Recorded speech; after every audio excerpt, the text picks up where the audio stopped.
Oke, halo semuanya, Bapak Ibu, selamat datang di acara kita pada malam hari ini rangkaian MNCS Stock Trading Bootcamp. Kita sudah memasuki hari yang ketiga atau webinar kita yang ketiga. Yang pertama kita ada di tanggal 30 Juni. Waktu itu narasumbernya adalah Om Lukman. Kemudian di tanggal 2 Juli kita ada Om Satrio.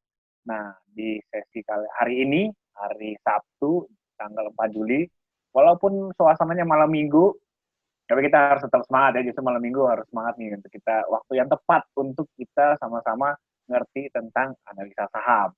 Nah, pada malam hari ini saya mengajak salah satu teman saya, namanya Jack Muhammad Hamzah, atau kita lebih sering sebutnya itu Bro Jack. Nah, Bro Yoi. Jack ini nanti akan membawakan temanya itu cukup menarik, yaitu beli saham saat akan naik, jual saat akan turun. Bukan kebalikannya ya. Jadi, tapi kenyataannya banyak banyak di yang kita lakukan kadang-kadang kebalikannya. Nah, tanpa berpanjang-panjang lebar lagi, saya akan langsung ajak teman saya, Bro Jack, untuk kita ngobrol langsung. Halo, selamat malam, Bro Jack. Halo malam. Oke, kita sudah ada banyak kedatangan teman-teman dari para nasabah MSI Sekuritas tentunya ya, dan juga mungkin followers-followersnya Tetra Saham nih. Nah, Yoi. oke, ini topiknya menarik. Tanya-tanya sedikit dulu deh. Ini judulnya tuh beli saham saat akan naik, jual saat akan turun. Ya. Too good to be true gak sih, Project? Sebenarnya sih memang nggak ada sesuatu yang memang holy grail ya. Jadi kita memang di saham itu kan yang terutama kita lihat itu memang arahnya kemana. Nah nanti ketika kita misalkan tahu oh ini bakal mau naik, oh ini bakal mau turun, nah itu ada timingnya. Nah itu sih sebenarnya yang bakal kita pelajarin malam ini. Oh, oke. Jadi ada timingnya yang harus kita ketahui ya. Iya. Jadi, oke, ini cukup menarik karena buat kita semua yang nggak tahu nih, kadang-kadang kita suka salah timing. Jadi timing itu sangat menentukan atau sangat penting di dalam kita memutuskan untuk pembelian sebuah saham. Jadi kalau kalau menjual sih sebenarnya gampang lah ya, keuntungan tuh relatif. Jadi menurut menurut saya mungkin 5% untung, tapi menurut Bapak Ibu mungkin 5% mah kecil ya, mesti 20%. Oke, nah itu keputusan masing-masing. Nah, saya nggak usah lama-lama lagi, langsung aja. Silakan, Bro Jack, apa nih yang mau disampaikan, informasi menarik supaya kita makin mantep lagi dalam trading supaya timing kita bisa pas nih. Silakan, Bro Jack. Oke, terima kasih. Bentar, gue langsung share screen aja kali ya. Nah, oke. Oke, Assalamualaikum warahmatullahi wabarakatuh. Selamat malam semua. Ya, salam kenal semua yang belum kenal. Perkenalkan, saya Project ya, Chief Analyst dari Tetra Saham. Nah, malam ini saya bakal menjelaskan sedikit hal tentang beli saham saat akan naik, jual saat akan turun. Wah, gila, keren banget ya. Jadi kalau bisa jangan kebalik ya, karena memang di pasar modal kita carinya cuan ya, jangan buntung. Nah, bagaimana sih cara kita bisa mendapatkan timing yang tepat ya? Jadi kalau kita bicara fundamental kan kita bicara saham apa yang bagus ya, saham apa yang menarik, saham apa yang layak untuk dibeli. Nah, kalau kita bicara teknikal, kita bicaranya timing yang tepat itu kapan ya? Kapan sih timing yang tepat untuk buy? Kapan sih timing yang tepat untuk sell ya? Makanya di sini diangkatlah judulnya beli saham saat akan naik dan jual saham saat akan turun.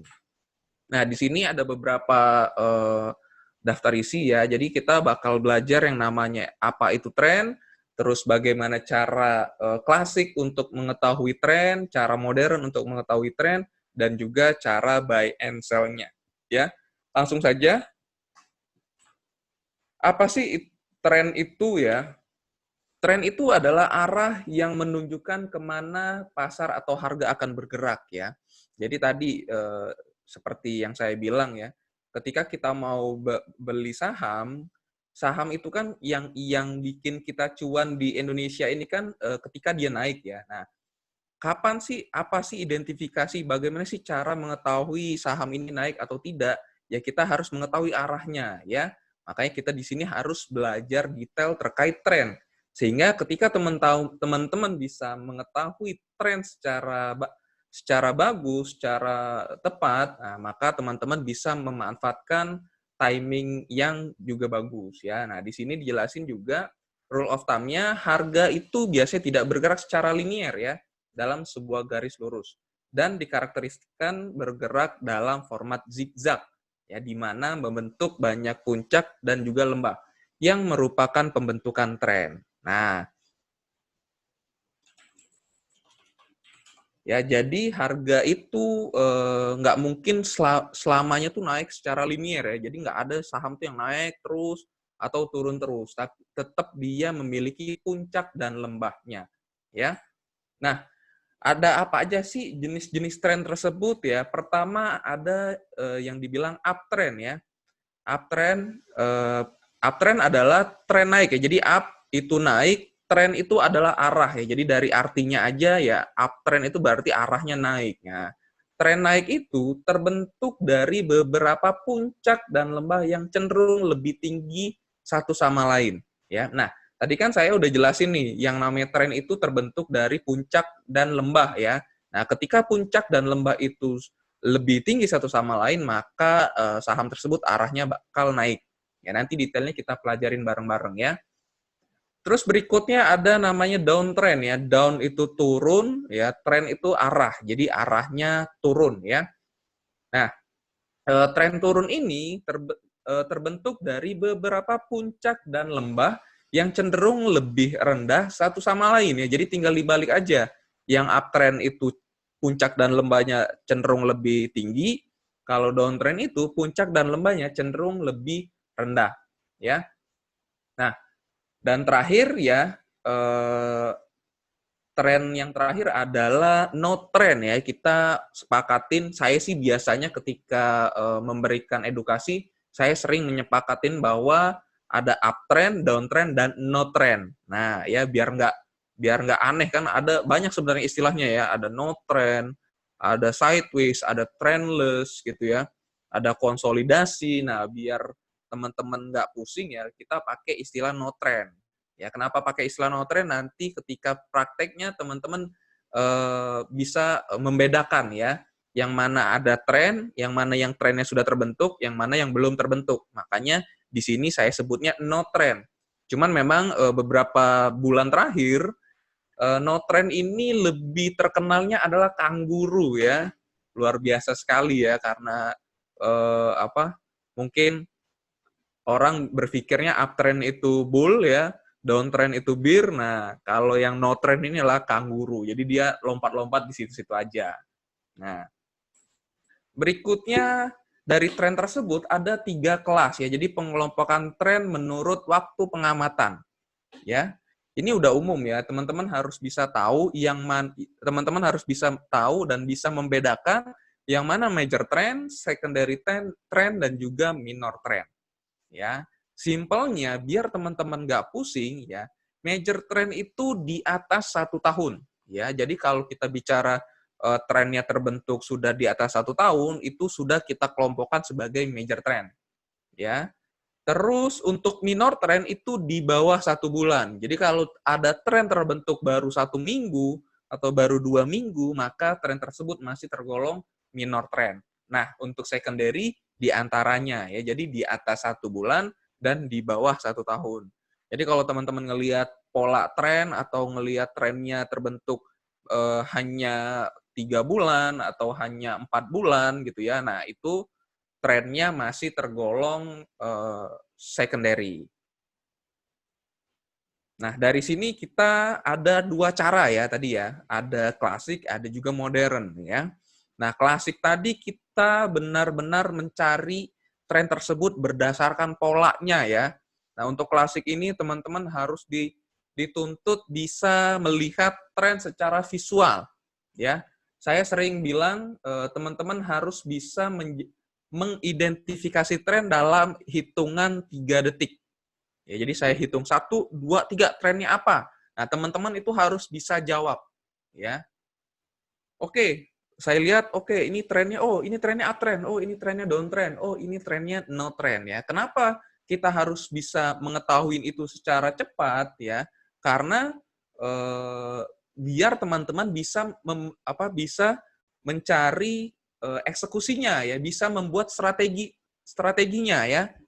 Jadi bisa membuat strateginya yang lebih bagus ya. Jadi ketika teman-teman pusing sendiri, ini trennya apa, maka ya untuk menentukan strateginya pun ya teman-teman kurang bagus ya, atau kurang tepat lah gitu. Nah makanya teman-teman harus bisa mengidentifikasi tren secara visual. Jadi cuma lirik doang, ya teman-teman langsung tahu nih, oke, trennya adalah ini, gitu. Nah, pertama kita belajar dulu uptrend ya. Uptrend ini di sini tadi ya, ada puncak yang lebih tinggi, ada lembah yang lebih tinggi, puncak 2 harus melampaui puncak 1. Nah, di sini kita bisa mengidentifikasi sesuai rumus ya. Jadi di sini kita bikin rumus biar teman-teman makin jago lagi buat identifikasi trennya ya.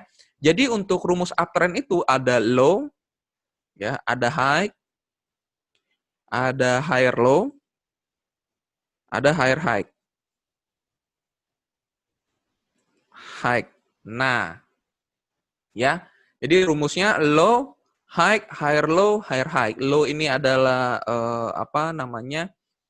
low ya, ada high, ada lembah, ada puncak ya, ada higher low ini lembah yang lebih tinggi, ada higher high ini adalah puncak yang lebih tinggi, ya.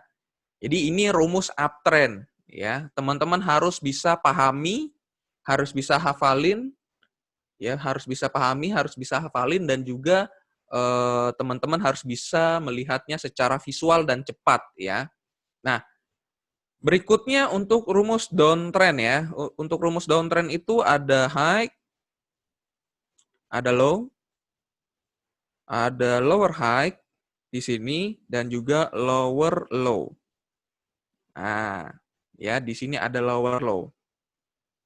Jadi untuk downtrend itu rumusnya adalah high plus low ya, ada puncak plus lembah plus puncak yang lebih rendah ya, plus lembah yang lebih rendah ya, lower low. Nah, ini rumus uptrend ini rumus uptrend, ini rumus downtrend. Nah, untuk no trend itu teman-teman tinggal cari ketika teman-teman menemukan saham yang tidak ada tergolong dari rumus uptrend maupun rumus downtrend ya, maka tren tersebut sudah pasti no trend ya. Nah, sekarang buat teman-teman yang ikut di webinar Zoom, teman-teman persiapkan chatnya ya. Nah, nanti teman-teman coba jawab contoh dari saya ya. Jadi kita masuk ke contoh nih, biar teman-teman bisa langsung praktek ya. Jadi kalau sama project itu langsung praktek ya. Karena apa? Karena ya untuk mempertajam ilmu teman-teman ya. Nah, sekarang di sini saya contohin ya. Saya contohin sebuah pola ya. Nah, nanti teman-teman langsung jawab ya, langsung respon di chat ya. Buat teman-teman yang nonton di RCTI, boleh coret-coret sendiri ya. Nanti boleh coba jawab-jawab aja. Nanti kalau benar ya bagus, kalau salah nanti diperbaiki ya. Nah, sekarang contoh pertama saya gambarnya seperti ini ya. Naik, turun, naik. Nah, coba jawab, tren apa ini? Wih, rame, no trend ya. Kita sepakatin no trend aja ya. Nah, di sini banyak yang salah ya. Ada yang jawab uptrend, ada yang jawab downtrend, tapi kebanyakan sih jawabnya no trend ya. Nah, jawaban yang benar adalah no trend ya, bukan uptrend. Ini ada Dadang nih jawab naik, Putra jawab naik ya. Jawabnya di chat aja ya, jangan di Q&A. Nah, ini jawabannya adalah Itu gambarnya nanggung banget. Ini jawabannya adalah no trend ya.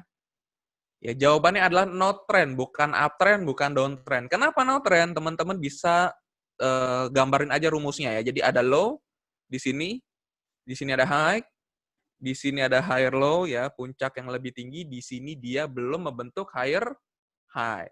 Sehingga apa? Sehingga tadi ya rumusnya, ketika teman-teman tidak melihat rumus uptrend maupun rumus downtrend, maka saham tersebut sudah pasti trennya adalah sideways atau no trend ya, atau kangguru.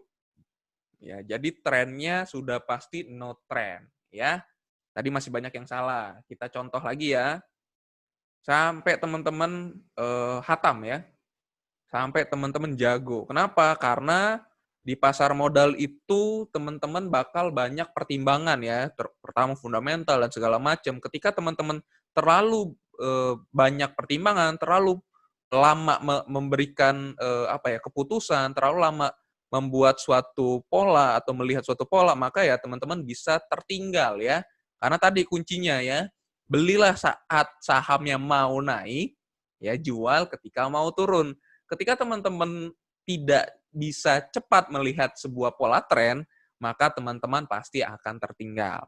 Ya, oke. Contoh lagi, ini turun, ya naik, turun. Nah, yuk jawab 1, 2, 3. Ada yang downtrend, downtrend, no trend, no trend, no trend, downtrend.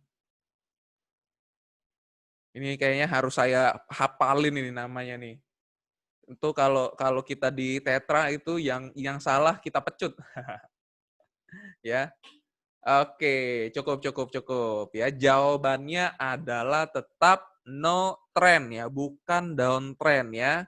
Nih, yang terakhir jawab Harum Vanessa jawabannya downtrend ya. Ini tak pecut ini. Ya, ingat ya. Kalau teman-teman bingung secara visual, teman-teman lihatin aja, oh ini ada high. Ya, oh ini ada low. Oh, ini ada lower high ya, puncak yang lebih rendah, tapi di sini dia belum membentuk lower low. Nah, ya. Jadi ketika teman-teman belum melihat pola ini masih terbentuknya 3, maka saham ini masih dikategorikan no trend. Ayo, gimana buat teman-teman yang di rumah? Bener nggak yang nonton di RCTI? Ayo, udah bener nggak kira-kira jawabannya? Ya, kalau salah dipahami lagi ya materinya. Terus saya contoh lagi deh, ya, biar teman-teman makin jago ya.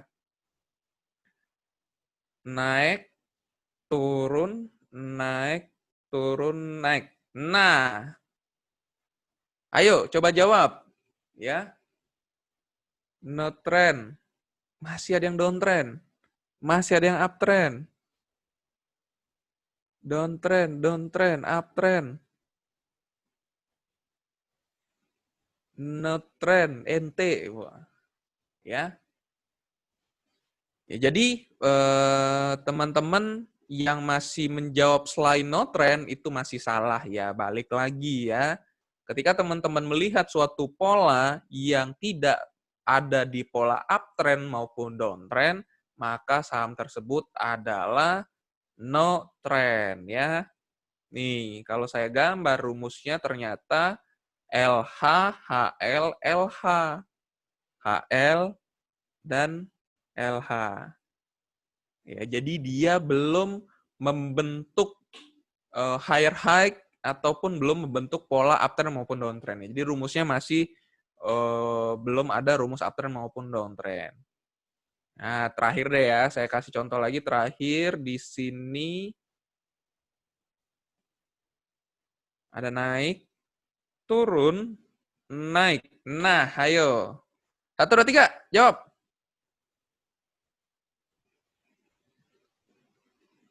Uptrend, uptrend, uptrend, uptrend, no trend. Nah, ya.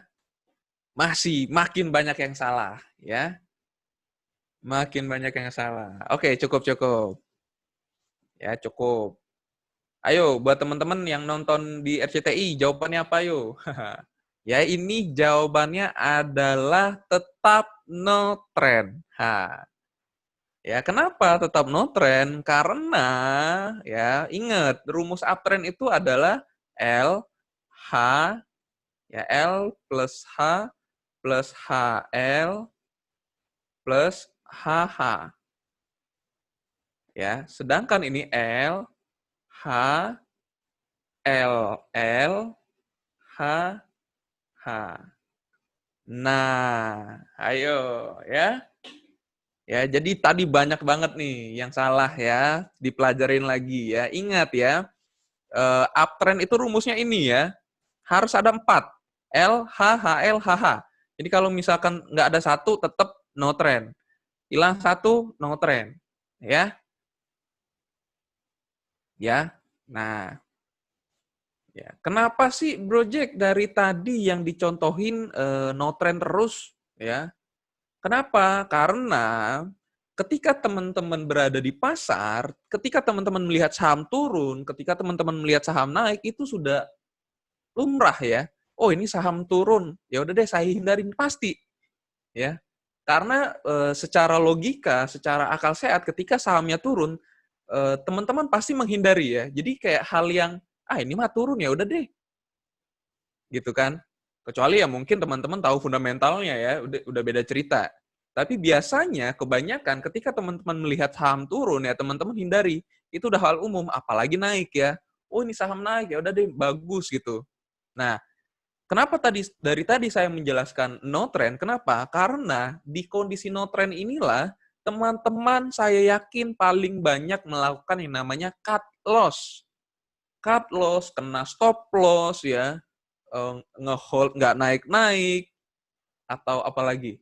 Itulah pokoknya ya, banyak banyak curhatan-curhatan para trader tuh yang ini kok sahamnya nggak naik-naik, ntar nyalain si bandar, ntar nyalain si anu, nyalain presiden, nyalain apa, udah ya. Padahal sahamnya bergerak di situ-situ aja ya. Nah, itulah.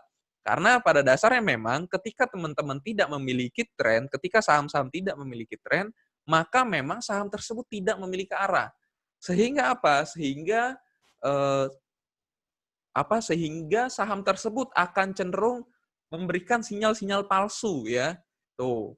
Ya, jadi sering PHP ya. Jadi memang sebenarnya tren apa sih yang teman-teman harus hindari itu adalah tren no trend ya. Itu yang teman-teman harus hindari ya. Karena ketika uptrend dan downtrend ya itu udah kayak apa ya? Udah kayak hukum alam. Oh, uptrend tuh bagus, downtrend tuh jelek. Padahal yang paling jelek adalah no trend ya. Jadi teman-teman harus sering-sering latihan untuk melatih visual teman-teman saham ini trennya apa gitu ya. Oke, saya lanjut ya.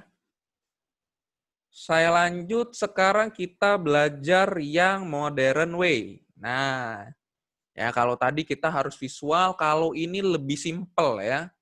Lebih simpel, kenapa lebih simpel? Karena kita menggunakan indikator ya. Kita menggunakan bantuan ya, alat bantu ya. Di sini alat bantu yang saya gunakan adalah moving average. Ya, ini adalah hal yang paling simpel ya. Moving average ya. Moving average adalah nilai rata-rata ya. Nilai rata-rata. Nah, bagaimana cara mengidentifikasi tren menggunakan moving average ya? Pertama kita belajar mengidentifikasi tren menggunakan moving average ya. Pertama untuk uptrend ya. Kuncinya pertama adalah ketika harga konsisten berada di atas MA ya, maka tren tersebut adalah uptrend ya. Untuk poin pertama adalah kunci utamanya. Ya, ini kunci utamanya. Poin kedua dan poin ketiga ini untuk pelengkapnya ya. Jadi ketika uptrend dan MA-nya mengarah ke atas, maka itu lebih bagus ya. Jadi untuk meningkatkan atau untuk mengkonfirmasi ya. Terus juga semakin jauh jarak MA dan harga, maka akan semakin kuat momentum kenaikan harga tersebut. Ya. Jadi ketika MA-nya dan harga jaraknya jauh, maka momentum kenaikannya akan lebih bagus ya, akan semakin kuat. Ya, jadi kalau misalkan dia dempet aja sama MA-nya, itu biasanya cenderung tidak memiliki momentum. Ya, jadi untuk uptrend, kunci pertamanya adalah harga konsisten berada di atas MA. Ya. Berikutnya untuk downtrend ya. Downtrend ini rumusnya adalah harga konsisten berada di bawah MA. Ini lebih simpel ya. Kalau tadi kan kita ngelihat pola, kalau ini kita tinggal lihat nih, harganya berada di atas atau berada di bawah ya. Kalau harga berada di atas MA maka uptrend, kalau harga berada di bawah MA maka downtrend ya.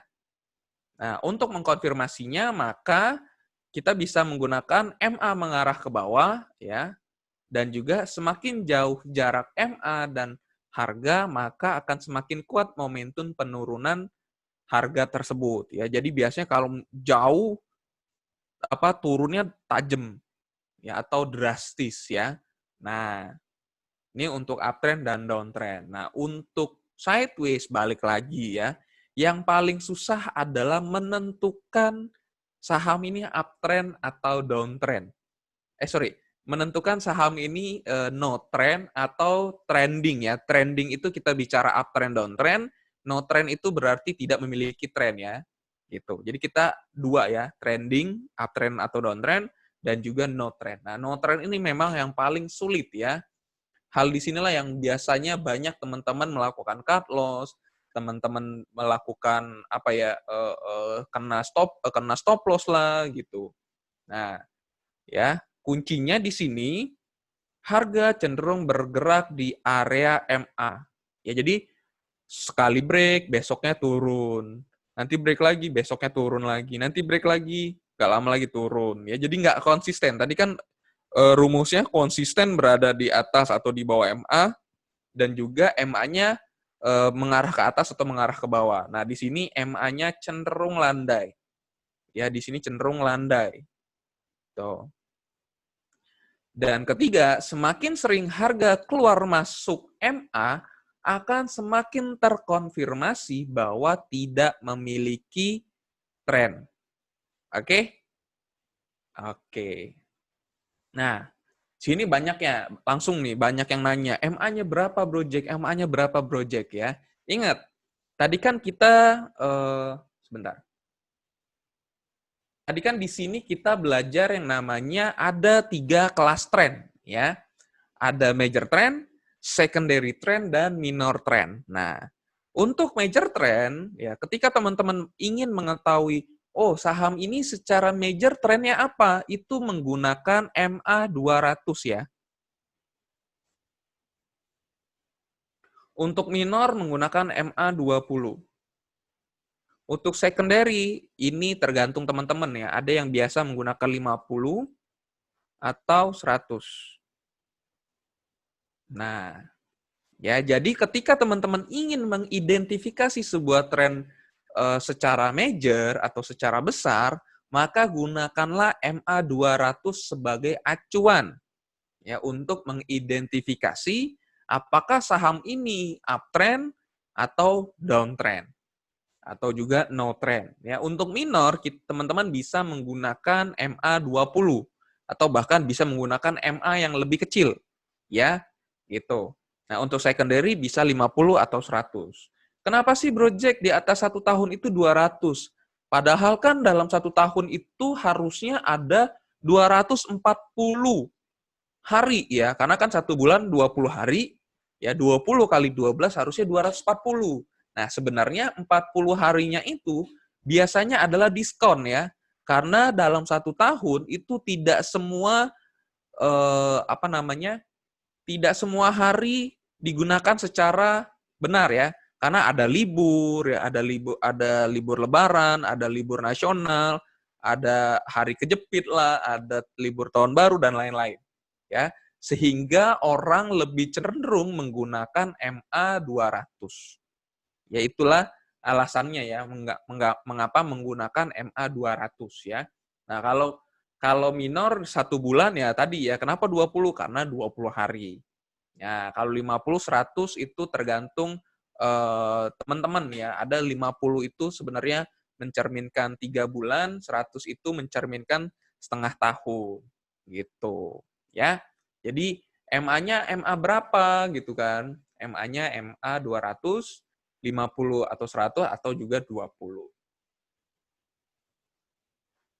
Nah, berikutnya di sini ya, untuk MA sendiri sebenarnya memiliki fungsi lain ya, di mana ketika MA berada di ketika MA berada di bawah harga, maka MA tersebut bisa digunakan sebagai support ya.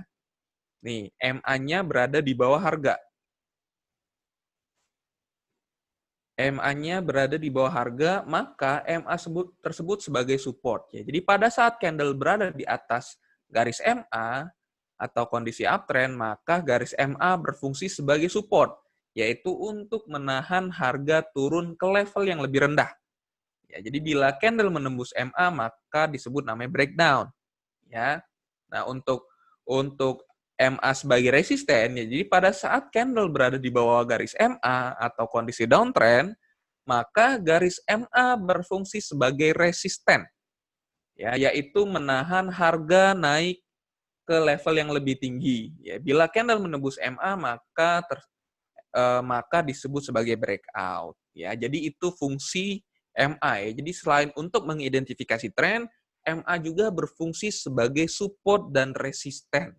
Ya, itu. Jadi modern way itu kita memiliki alat bantu ya. Jadi kita nggak secara visual tapi kita memiliki alat bantu ya. Di sini yang kita pakai adalah alat bantunya MA. Jadi kurang lebih seperti itu ya. Jadi simple.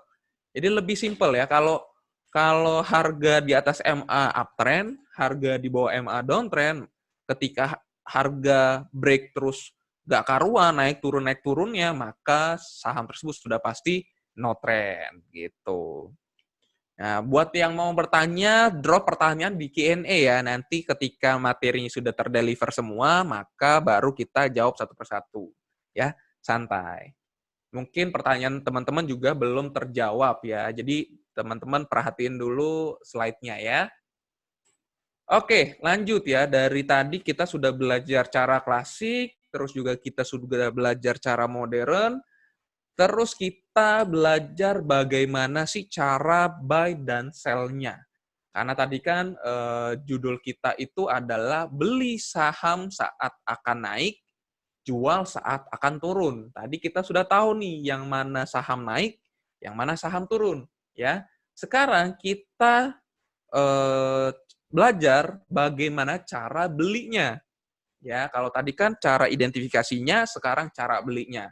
Pertama kita belajar dulu cara modern ya. Sebenarnya cara modern dan klasik ini nanti at the end teman-teman bakal saling melengkapi ya. Ya, jadi ketika teman-teman misal, oh saya tertinggal nih cara modern, ya udah saya pakai cara klasik. Atau sebaliknya, oh saya tertinggal nih cara klasik, ya udah saya pakai cara modern. Nah itu ya nanti saling melengkapi ya. Langsung saja buy sell modern. Nah, sorry, sepertinya sebentar ya.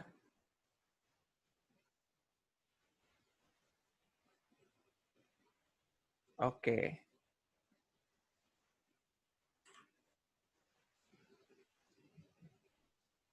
Masuknya ke sini. Nah, tadi kan udah sempat di-mention ya, ketika candle menembus MA ke atas atau ke bawah, maka disebut break ya. Breakout itu ke atas, breakdown itu ke bawah. Nah, di sini untuk mengidentifikasi atau untuk membeli saham menggunakan teknik MA, ya, untuk membeli saham menggunakan modern indikator, caranya adalah crossover ya. Jadi crossover up untuk buy dan crossover down untuk sell ya. Caranya seperti apa? Apakah ketika cross langsung beli?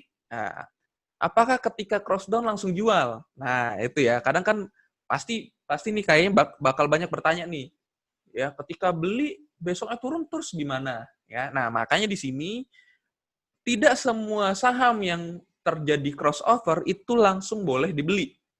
Ya, karena pada dasarnya modern technical itu kelemahannya adalah lagging ya. Jadi dia harus tutup dulu baru teman-teman bisa membuat skenario.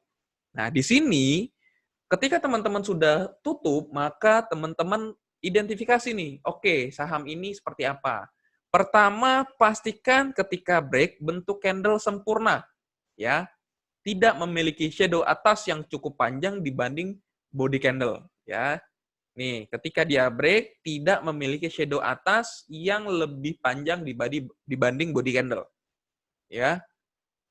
Kalau di sini masih 1:1 lah, masih so-so ya. Tapi kalau bisa pastikan bodinya itu kalau bisa sempurna ya.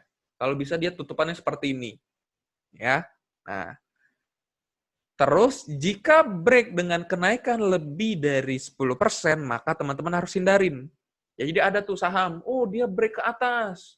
Ternyata break ke atasnya candle-nya itu lebih dari 10% ya. Setelah dilihat kenaikan hari itu misalkan 15%, ya udah teman-teman nggak boleh beli. Kenapa nggak boleh beli, Bro J? Karena apa? Karena biasanya kondisi candle gede biasanya besoknya akan ada koreksi ya. Jadi timingnya itu tidak terlalu tepat ya kalau kita beli ketika dia naik kenceng. Ya, jadi kita pastikan beli candle-nya itu bagus ya. Bagusnya itu dalam artian tidak memiliki shadow atas yang cukup panjang ya. Terus berikutnya pastikan didukung dengan volume ya. Ingat, seperti kata Dow teori ya, volume harus mengkonfirmasi tren ya. Di sini kan dia perubahan tren ya. Ketika di break dengan didukung volume, maka biasanya apa namanya breaknya itu cukup valid ya. Nah, untuk memastikan lagi ya, harga konsisten berada di atas MA, MA mengarah ke atas atau minimal tidak mengarah ke bawah. Ya, jadi ketika break, MA-nya kalau bisa ngarah ke atas juga ya untuk mendukung bahwa teman-teman mendapatkan atau teman-teman mendapatkan momentum yang paling bagus atau early momentum ya. Gitu. Ini untuk breakout ya. Nah, untuk sebaliknya, kapan sih jualnya? Apakah ketika cuan 5% langsung jual? Kayak tadi kata si Tom ya. Apakah cuan 10% langsung jual? Kalau teman-teman menggunakan teknik MA, usahakan exit-nya pun menggunakan MA. Ya. Kenapa harus demikian? Karena ketika teman-teman menggunakan MA dan teknik keluarnya menggunakan teknik lain, biasanya teman-teman tidak mendapatkan eh, cuan yang optimal ya. Kita bukan bicara maksimal, tapi kita bicara yang optimal ya. Bisa dibilang misal nih di sini nih, teman-teman beli nih besok paginya, ya kan? Kan tunggu tutup dulu nih. Besok paginya teman-teman beli. Ketika naik, teman-teman langsung jual. Ya, nanti biasanya ketika naik-naik lagi, teman-teman pasti nggak bakal berani beli lagi. Saya yakin deh. Ya. Nah, jadi usahakan ketika teman-teman beli, jualnya pun tunggu dia crossover down atau breakdown MA. Nah, untuk breakdown MA ini syaratnya pertama close di bawah MA ya di sini. Jika break dengan penurunan tajam, tunggu kemudian hari untuk sell. Nih kayak contoh ini nih, wah tajam banget nih, langsung sell deh. Kadang kan orang gugup kan, waduh hari ini turun 5%, 10%, langsung saya jual aja deh gitu kan. Langsung saya jual aja deh, kan itu biasa orang gugup kan. Nah, tapi ketika teman-teman dengan melihat kondisi seperti ini, teman-teman nggak perlu risau ya, nggak perlu nggak perlu gelagapan ya. Teman-teman pasti dikasih momentum untuk naik ya. Tapi ingat ya, ini dalam kondisi normal ya. Tapi kalau dalam kondisi kayak kemarin, corona dan lain-lain ya, teman-teman akan beda cerita lagi ya. Tapi yang namanya kondisi seperti itu kan sebenarnya terjadi 10 kali sekali ya. 10 tahun sekali maksud saya. Ya, jadi tidak terjadi setiap saat ya. Jadi untuk kondisi normal, teman-teman bisa menggunakan teknik ini ya. Jadi ketika break jangan langsung jual. Tunggu besoknya ya. Tunggu besoknya. Oke, besoknya pasti pasti dikasih kesempatan untuk sell on strength ya. Sell on strength itu maksudnya menjual agak lebih tinggi dari kemarin. Nah, kayak gitu. Ya pasti dikasih kesempatan. Kenapa? Karena yang namanya market maker atau sejenisnya ya itu baik ya. Mereka pasti akan memberi momentum yang tepat untuk teman-teman jual. Ya, tapi dengan catatan ketika dikasih kondisi seperti ini jangan malah nambah. Nah, ini kebiasaan nih orang-orang. Wah, naik nih ternyata gagal turunnya. Beli lagi deh. Nah, itu ya. Jadi ingat ya, market mover itu baik, ya dia tidak baik dengan orang yang greedy ya. Jadi ingat teman-teman nggak boleh greedy. Jadi ketika close di bawah MA, terus juga didukung dengan volume apalagi, terus harga konsisten berada di bawah MA mengarah ke bawah, maka saham tersebut sudah tidak layak lagi untuk di hold gitu ya. Ini cara simple ya. Ini simple banget teman-teman menggunakan MA. Nah, MA-nya berapa terserah. Bisa 200, bisa 50, bisa 100, bisa 20. Ini yang dicontoh ini MA 20 ya. Berikutnya yang klasik. Ya. Berikutnya cara klasik. Bagaimana sih cara identifikasi buy dan sell menggunakan yang cara klasik ya?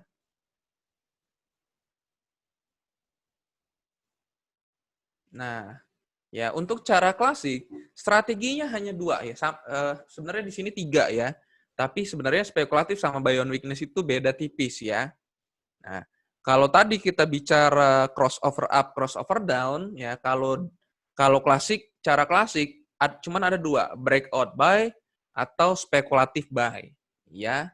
Nah, breakout buy adalah membeli sebuah saham pada saat candlestick telah break resisten. Ya, jadi ketika teman-teman melihat yang namanya resisten dan di break itu namanya breakout buy, ya. Nah, untuk spekulatif buy ya atau buy on weakness, jadi membeli sebuah saham dalam kondisi memantul dari level support atau dia habis naik terus koreksi terus naik lagi dikit. Nah, timing itu namanya spekulatif buy atau buy on weakness. Bedanya apa spekulatif dengan buy on weakness? Spekulatif itu trennya belum terbentuk. Ya, jadi ketika teman-teman lihat, oh ini masih no trend. Nah, itu namanya spekulatif. Tapi kalau teman-teman sudah tahu trennya uptrend, nah maka kondisi seperti itu namanya buy on weakness. Jadi dua kondisi ini sebenarnya sama, cuman bedanya spekulatif itu tren belum terbentuk, buy on weakness itu sudah terbentuk uptrend ya. Ingat uptrend gitu. Caranya seperti apa?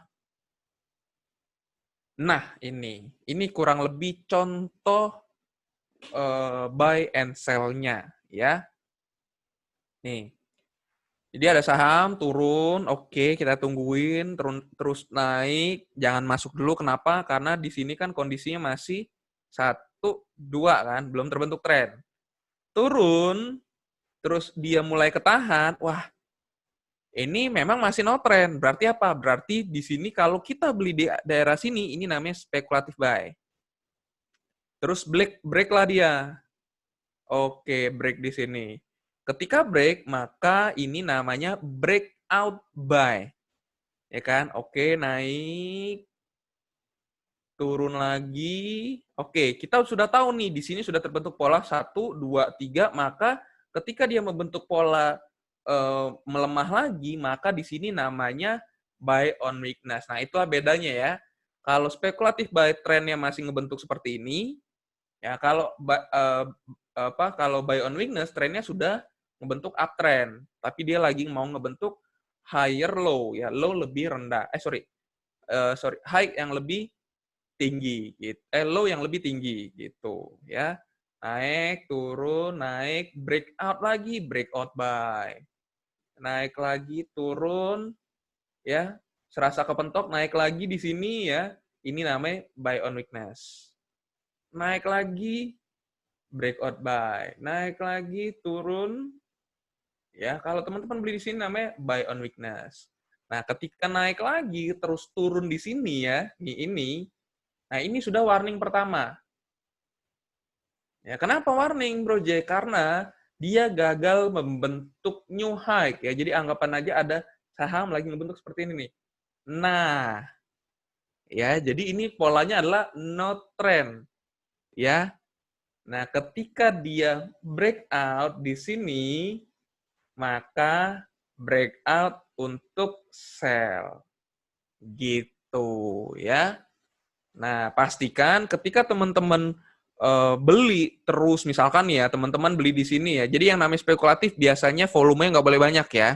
Ingat, teman-teman tetap harus menggunakan money management. Ketika tren belum terbentuk atau masih spekulatif, maka jangan menggunakan power buy yang besar. Tapi ketika breakout, di mana trennya sudah terbentuk, ya, seperti judul ya kan, beli saat saham mau naik ya, saat mau naik, jual saat mau turun. Nah, ketika dia break di sini, ini dia mau naik ya. Nah, itu baru boleh teman-teman tambah. Nah, semakin ke atas, nambahnya pun jangan makin besar ya. Nambahnya tuh harus makin kecil ya. Jadi, yang namanya average itu harus seperti ini. Ya, beli pertama, beli kedua, beli ketiga, beli keempat, beli kelima. Sehingga apa? Sehingga bobot average teman-teman berada di area 25%. Ya, harusnya ketika teman-teman beli-beli kayak gini, bobot teman-teman tuh daerah sini. Sehingga ketika breakout sell di sini pun, atau teman-teman sudah jual di sini, karena dia gagal membentuk high, maka harusnya cuan teman-teman itu sangat optimal ya. Saya tidak bicara sangat banyak atau sangat bagus, atau jual paling tinggi, enggak. Tapi yang optimal ya. Gitu. Jadi teman-teman bisa memanfaatkan metode seperti ini. Ya, jadi ingat ya, tadi spekulatif kan mungkin kecil di sini. Ketika tren terbentuk boleh boleh beli banyak. Kalau dia naik lagi beli lagi, beli lagi, beli lagi. Kayak gitu. Ya. Nah, itulah cara membeli dan menjual menggunakan metode klasik maupun metode yang modern. Ya. Selanjutnya di sini baru kita masuk ke materi berikutnya. Materi terakhir yaitu aplikasi teknik untuk intraday trading menggunakan MNC Trade. Nah, ini yang luar biasa nih. Ini yang kalau di Tetra tuh pasukan pasukan terabar ya. Ya, jadi teknik tadi itu kita aplikasikan di intraday ya. Caranya seperti apa? Kita menggunakan yang namanya MNC sekuritas ya, atau aplikasi MNC ya, di mana kita menggunakan fitur yang namanya Trade View ya. Di sini saya memiliki 3 fitur ya, ada Trade View, ada Bit of Ranking, dan juga Intraday Chart. Intraday Chart ini saya fungsinya untuk melihat arahnya si komposit ya. Karena tadi kan, ingat, teman-teman harus tahu komposit itu arahnya kemana. Yang namanya analisa tetap teman-teman harus top down ya, top down. Top ini komposit, terus sektor, terus stoknya ya.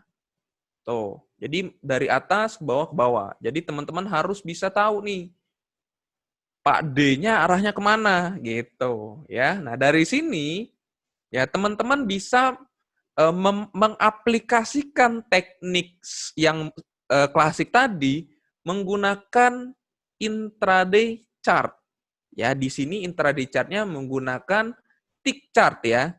Nah, dari tick chart ini ketika misalkan pahit-pahitnya nih, oh saya masih nyangkut nih, oh saya misalkan eh, boleh nginep nggak gitu kan? Ini boleh nginep nggak? Saya beli break nih. Misalkan di sini, oh saya beli nih. Terus saya bawa bawa bawa nginep deh, boleh nggak sih dibawa nginep? Nah, teman-teman bisa mengkonfirmasi tadi, oh klasiknya masih uptrend ya, atau klasiknya minimal, oh ini sideways nih, ya dia masih aman lah. Terus ketika saya lihat modernnya, ternyata dia baru saja break MA5 di sini. Nah, ini untuk kondisi HMSP ya. Oh, di sini sahamnya baru saja break MA5. Ya, MA5 itu adalah MA yang kecil ya, di mana 5 hari MA5 itu mencerminkan 5 hari bursa ya, atau 1 minggu ya. Sehingga berarti di sini yang kita lihat adalah tren kecilnya. Ya udah deh, ketika saya telat masuk klasik atau saya mau hold ya, di sini saling mengkonfirmasi ya. Ya, jadi saling mengkonfirmasi ketika klasiknya masih bagus dan modernnya baru saja breakout, maka teman-teman bisa memanfaatkan itu ya. Nah, di sini sisanya ini ada power buy dan sell, ada broker summary ini untuk meningkatkan akurasi ya. Ketika teman-teman melakukan intraday trading, teman-teman harus tahulah yang namanya pola bandarmologi ya, di mana sekarang sebenarnya bandarmologinya itu sedang melakukan apa sih? Sedang melakukan akum kah? Sedang melakukan distribusi kah? Atau justru malah fake akum atau fake distribusi ya. Nah, maka ketika teman-teman tahu, oh ternyata dia sahamnya naik ya, di sini kita tahu nih ya, kita checklist. Oke, secara klasik, secara intraday, secara tren kecil naik. Secara modern dia baru saja breakout, candle-nya bagus ya kan? Didukung dengan volume. Oke, ini udah bagus. Terus saya lihat lagi di sini, oh ternyata di sini banyak hijaunya, banyak hijaunya. Ya, ternyata secara keseluruhan hijau lebih banyak dari merahnya. Ya, ini berarti orang beli lebih banyak dari orang jual pada hari itu. Oke, makin pede nih. Setelah saya cek lagi broker summary-nya, ternyata dia akumulasi. Wah, mantap juga nih. Ya udah deh, saya beli. Saya beli sore-sore atau besok pagi saya incer nih saham. Kayak gitu, ya. Nah, tapi ketika teman-teman masih pagi-pagi, belum tahu saham apa yang pengen teman-teman beli, nah screenernya paling gampang adalah menggunakan bid over ranking. Atau buat teman-teman yang sudah punya MNC radar, nah di sana ada screener-screener yang bagus buat teman-teman. Gitu. Ya. Oke, mungkin itu saja yang bisa saya sampaikan. Lebih dan kurang, mohon maaf, saya kembaliin ke Thomas ya.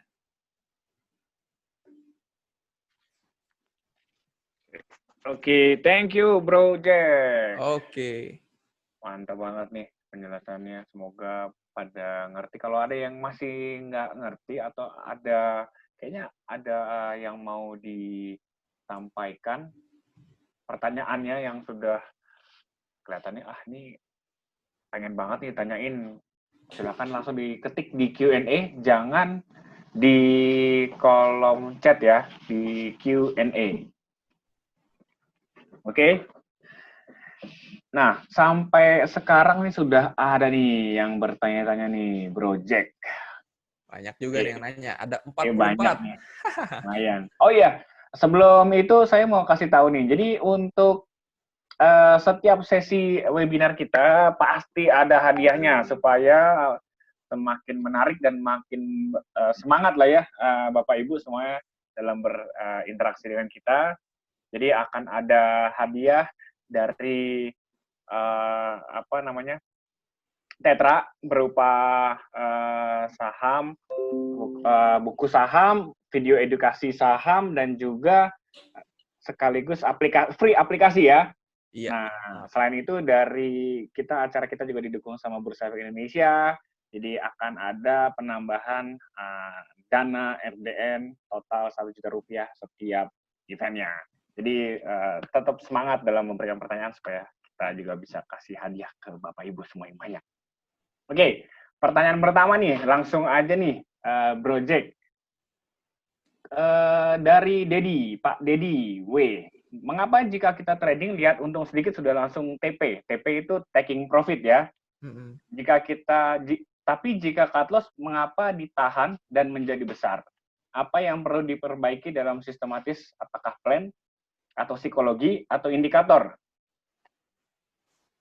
Sebenarnya kalau ini sih simple banget sih jawabnya ya. Karena ketika teman-teman tadi tahu, kalau misalkan tadi kita ngelihat pakai klasik atau pakai modern ya, selama trennya belum usai ya teman-teman nggak usah langsung jual gitu loh. Simple banget ya. Kadang memang yang membuat teman-teman gatel itu ya teman-teman langsung switch strategi ya. Jadi sebaiknya ketika teman-teman ingin bertransaksi di pasar modal ya, terutama untuk trading atau juga investasi ya, teman-teman harus klop dengan satu metode. Misal teman-teman metodenya trend following kah, swing trading kah, atau intraday trading, atau bahkan day trading, ya. Nah, jadi ketika teman-teman, oke deh, saya intraday trading, saya transaksinya harian saja. Ya kalau transaksi harian ya memang dituntutnya untuk bertransaksi yang sering, ya. Tapi kalau teman-teman pakainya trend following, oke deh, saya beli pakai MA20 aja, jual ketika dia turun, ketika dia crossover down, ya udah gitu loh. Ikutin itu sedisiplin mungkin, ya. Saya jamin teman-teman bakal cuan deh.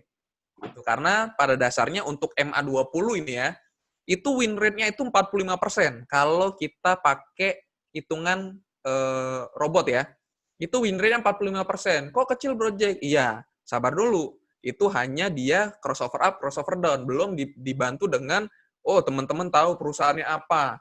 Oh teman-teman tahu bentuk candle-nya seperti apa. Oh teman-teman tahu fundamentalnya. Ya kan? Teman-teman tahu volumenya. Nah, itu meningkatkan akurasi teman-teman. Ya. Jadi jangan dipukul rata, oh ada saham yang apa ya? Saham jelek lah, pokoknya saham yang nggak liquid, tiba-tiba break MA20, teman-teman beli. Ya jangan gitu loh. Ya jadi ketika teman-teman tahu perusahaannya seperti apa, fundamentalnya apa, ya kan, teman-teman juga tahu top down-nya seperti apa gitu kan. Ketika dia breakout MA20 ya pasti teman-teman endingnya bakal cuan gitu. Jadi nggak usah gugup lah gitu. Karena memang trading di pasar modal itu ya teman-teman itu bukannya apa ya, bukannya mencari cepet-cepetan gitu ya. Jadi santai aja, masih ada hari esok ya. Gitu. Oke. Kebanyakan emang pada ini ya, FOMO, fear of missing out. Missing out. Ya, ini ada yang menarik nih. Ini kayaknya trader nih ngomongin soal tekim nih. Mana. Ada tadi dari Rudolf ya. seru nih, Pak Rudolf Hermanto. Tekim breakout dengan lebih dari, oh ini langsung contoh kasus nih, enak nih. Benar. Breakout dengan lebih dari 10%, tapi masih aja naik bahkan 3 hari berturut-turut. Katanya Pak Rudolf sih nggak sesuai rule nih, jika break dengan kenaikan lebih dari 10% hindari. Kenapa tuh, Bro Jack? Nah, ya. Kalau Pak Rudolf pahami, bentar ya, saya buka chartnya dulu. Saya cek dulu. Nah, kalau untuk kondisi tekim ini ya, yang hari pertama itu dia breakout dengan kenaikan 8,4% ya. Coba saya share screen deh. Ya, biar pada ngeliat nih. Benar. Contoh kasus langsung, enak nih. Contoh kasus ya. Nah, di sini ya dia naik di atas MA20 ya. Di sini saya pakai MA20, sorry, benar nggak ini MA20? Ya, di sini pakai MA20 ya. Nah, di sini dia naik menggunakan naiknya 8,4% ya. Sebenarnya memang kondisi tadi itu yang saya bilang hindari saham yang shadow atasnya panjang dan lain-lain ya. Nah, memang untuk kondisi tekim ini dia anomali ya. Kenapa? Karena memang pada dasarnya tekim ini punya sentimen lain ya. Jadi ketika teman-teman menemukan saham seperti ini, kalau saya sih lebih baik hindarin ya. Kenapa? Karena biasanya saham-saham yang naiknya di atas 10% itu volatilitasnya sangat tinggi ya. Ya, untuk teman-teman menggunakan trend following ini sangat riskan. Kenapa? Karena ketika teman-teman beli di sini ya dan dia momentumnya sangat kuat, ya ini sebenarnya kurang baik untuk diikutin. Ya, kecuali teman-teman yang kondisinya intraday ya. Tapi kalau untuk trend following kondisi seperti ini lebih baik dihindarin ya. Lebih baik teman-teman cari saham yang memang kondisinya itu break dengan bagus dan juga kondisi MA-nya juga naik gitu ya. Nah, untuk tekim ini sebenarnya early kondisinya ada di sini ya. Di sini ada 11% ya. Jadi ketika teman-teman beli di sini, lihat nih besoknya. Ya, kalau teman-teman langsung beli besoknya, ya besoknya teman-teman ada kesempatan untuk digocek. Ya, digocek tuh istilahnya apa ya? fail untuk naik gitu loh. Nah, biasanya ketika fail untuk naik, teman-teman akan cenderung langsung cut loss, ya. Walaupun naiknya besoknya nantinya bakal naik lagi ya, tapi inilah nih contohnya tadi saya bilang, kalau misalkan close di atas 10% lebih baik hindarin. Kenapa? Karena biasanya di kemudian hari akan koreksi. Di mana teman-teman saya yakin 70% dari teman-teman pasti lepas barang. Ya, nih contohnya nih. Naik di atas 10%, besoknya ada panah, walaupun naik lagi besoknya turun nih. Gitu. Harusnya sih ini dari 4.000 ke sini aja nih cukup cukup lebar nih range-nya. Kebanyakan orang sih pasti sudah cut loss gitu. Tapi kalau teman-teman mau menggunakan metode whipsaw atau juga mau stick to the plan ketika harganya tetap berada di atas MA, hold aja ya udah gitu loh. Teman-teman boleh hold. Oke, lanjut pertanyaan berikutnya. Oke, tadi cukup jelas ya dengan Pak Rudolf. Oke, semoga menjawab. Jadi semua di saham di saham sih anomali itu pasti ada aja sih. Jadi nggak mungkin kita akan ketemu saham yang akan terus ngikut dengan teknikal. Ada sih saham yang nurut sih sepanjang sepengetahuan saya ada. Cuman ya jarang banget sih kalau nurut sama indikator gitu loh. Jadi biar seru tuh anomali malah lebih seru ya. Biasanya sih saham-saham anomali ini saham-saham yang market movernya dominan ya. Kalau teman-teman paham kayak istilahnya kayak saham gorengan itu sudah pasti banyak anomali. Makanya kalau saya itu di Tetra Saham kita hanya fokus di saham-saham IDX 80 atau minimal Kompas 100 ya. Untuk apa? Untuk menghindari melihat saham-saham yang anomali ya. Ya, walaupun Kompas 100 dan IDX 80 sih ada Tekim juga, cuman kita tahu sebenarnya Tekim ini market mover-nya sangat dominan ya. Jadi rentan terhadap yang namanya anomali. Gitu. Ya, oke. Nah, ini sebenarnya sih sekalian aja ya kita coba bahas si Tekim nih, mumpung lagi topiknya Tekim. Mungkin waktu itu ada pertanyaan menggelitik sih begini, Project. Ini Tekim keadaan kayak begini bisa nggak nih balik lagi ke 12.000, berapa belas ribu, kayak zaman dulu lagi masa kejayaannya nih. Berapa sih dia tertingginya 16.000 ya? Di sini 20. 18.000. 18.000. Nah, Ya puncaknya itu ya sempat mana sih high-nya? Iya 18.000. Kalau dibilang bisa nggak sih di sini sih polanya belum terlalu terbentuk ya. belum kelihatan ya. Belum Masih panjang kelihatan sih dia perjalanannya. arahnya tuh mau ke sana. Tapi di sini range pendeknya itu sebenarnya Tekim ini bisa ke bentar ya.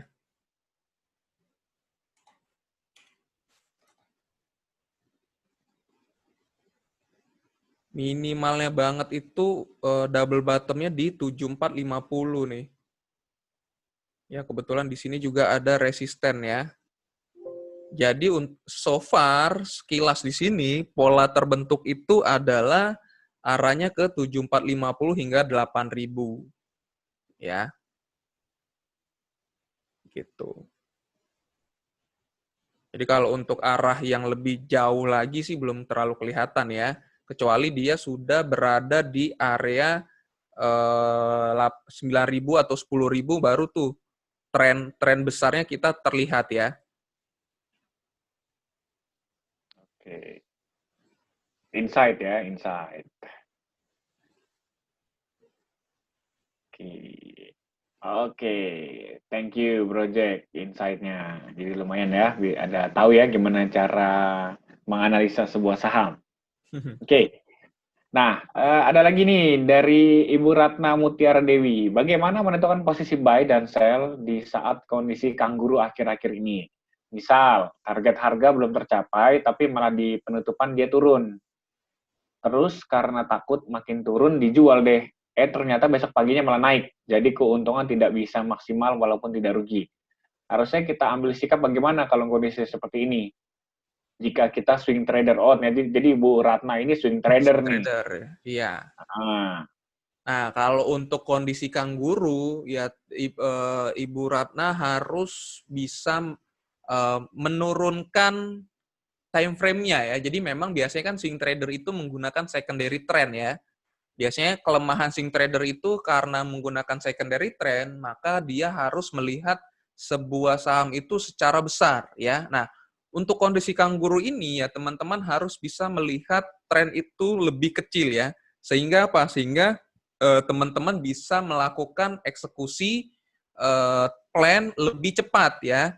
Jadi kayak tadi tuh, oh ini ternyata dia nggak apa tutupannya jelek, tapi besoknya malah lanjut turun ya kan. Nah, jadi ketika ketika Ibu Ratna menggunakan metode misalkan pakai intraday intraday trading ya, nah Ibu Ratna harusnya tadi tuh Ibu Ratna bisa aja pakai MNC ya, bisa menggunakan MNC di sini ya. Nah, ketika MNC ini Ibu Ratna bisa menggunakan namanya tick chart ya. Nah, di tick chart ini selama polanya masih uptrend ya Bu Ratna boleh simpan-simpan aja dan bisa didukung dengan candle daily-nya ya.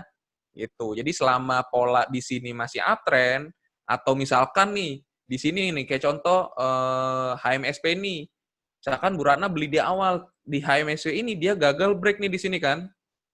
Nih, jual aja, boleh dijual ya untuk mengoptimalkan profit. Jadi nggak usah ditungguin dulu gitu loh. Besok kalau naik lagi Ibu Ratna boleh ikutin lagi gitu loh. Jadi ketika intraday trading Ibu Ratna bisa keluar masuk saham tersebut itu sesering mungkin gitu loh. Jadi nggak harus nungguin swing gedenya terbentuk, tapi ya selama swing kecilnya di minor trend di sini terbentuk dan sudah punya pola uptrend atau pola downtrend atau breakout atau buy on weakness ya Bu Ratna bisa memanfaatkan itu untuk take action ya biar lebih optimal karena memang saya sendiri pun saya kondisi seperti ini menggunakan tekniknya kebanyakan intraday ya karena apa karena kalau untuk swing ya saya punya salah satu saham swing itu ISAT ya saya ISAT itu breakout buy di area saya punya barang di 2230 2230 2280 ya nah ini memang saya suka ISAT untuk saya swing ya tapi problemnya ketika saya swing lihat nih kondisi ISAT bergeraknya di situ-situ aja gitu loh nah tapi kalau misalkan Bu Ratna mengecilkan time frame-nya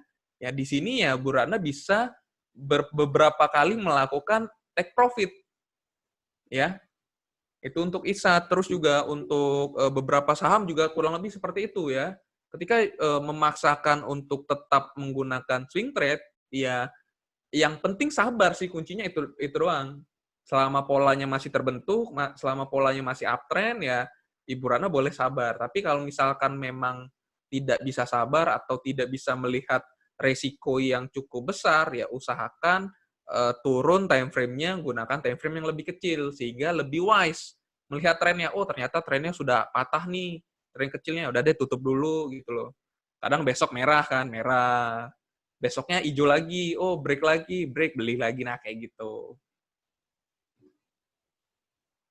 jadi dimanfaatin aja. Oke, cukup menjawab sih Bu Ratna ya. Semoga cukup puas dengan jawabannya. Oke, ada lagi nih Project dari Bu Sri Ega Wulandari. Bertanya, bagaimana cara mudah menganalisa sebuah tren bagi seorang pemula? Ini kayaknya Bruce Rega lagi ini pemula. Dan saat tren seperti apa kita harus entry, hold, take profit, dan cut loss? Sekian terima kasih. Sekian terima kasih. Nih, untuk pemula sih kalau saya sangat menyarankan menggunakan metode yang MA20 ya, Bu. Ibu siapa tadi? Ega ya. Tiga ya. Karena kan memang untuk metode yang klasik itu Bu Ega itu harus visualnya jalan ya, harus memang visual itu didukung dengan pengalaman ya. Jadi kalau Bu Ega ingin lebih bagus tradingnya, Ibu Ega harus mengasah intuisi yang swing tadi ya. Tapi kalau Ibu Ega mau simple, Ibu Ega bisa manfaatin pakai MA20 aja Bu Ega. Nih contohnya nih ISAT ya. Ketika dia break di sini ya, tapi sih ini di 20% ya. Jadi let's say ya, ini break, candle-nya bagus ya. Nah, Ibu Ega bisa beli di sini. Kapan Bu Ega jual? Bu Ega jual ketika dia crossover down. Jadi selama dia masih di atas MA, selama dia masih ya intinya selama dia masih di atas MA, belum crossover down, Ibu Ega boleh hold. Gitu. Jadi simpelnya seperti itu. Crossover up beli, crossover down jual gitu. Ya. Nah, untuk kondisi ini sebenarnya Ibu Ega bisa kombinasi klasik modern plus klasik ya. Jadi di sini beli ya, jualnya bisa di sini nih. Kenapa bisa di sini? Karena di sini dia gagal membentuk high yang lebih tinggi. Ya kan? Ini saya hapus dulu deh gambaran saya. Nah, lebih simpel.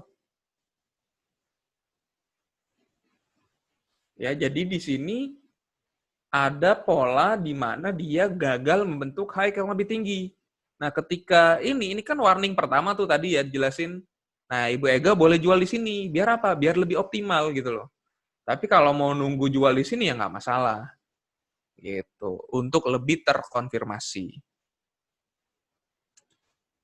Oke, lanjut pertanyaan berikutnya. Oke, semoga Bu Ega sebagai pemula nggak kapok ya Bu ya. Jadi terus mencoba Bu, semangat belajar. Semakin rajin untuk kutak-kutik indikator, semakin terbiasa itu tadi. Pengalaman menurut project, visual itu sangat penting, sehingga kalau kita terbiasa dengan visual, jadi kita sebenarnya nggak usah banyak-banyak indikator, ngelihat, oh ini dari gambar visual chartingnya tuh cara sekali lewat tuh kelihatan sebenarnya sih. Benar. Yes, oke. Nah, ini banyak banget nih yang nanya soal MA nih. Pakai MA berapa? Kemudian MA 10, MA 5 dipakainya kapan? Nih boleh nih kita mau bahas MA nih, project. Nah, tadi kan sebenarnya sudah di-mention juga ya di slide bahwa ketika teman-teman menggunakan tergantung tipe teman-teman ya, tipe trading teman-teman. Kalau teman-teman tipe tradingnya misalkan, oh saya mau tradingnya yang lebih cepat aja, ya teman-teman bisa menggunakan tren yang kecil ya, atau tren minor. Nah, untuk tren minor ini, default yang paling bagus itu adalah MA20. Ya, kenapa sih MA20? MA20 itu sudah digunakan beberapa indikator-indikator lain untuk menyempurnakan indikatornya ya. Salah satu ada namanya Bollinger Band.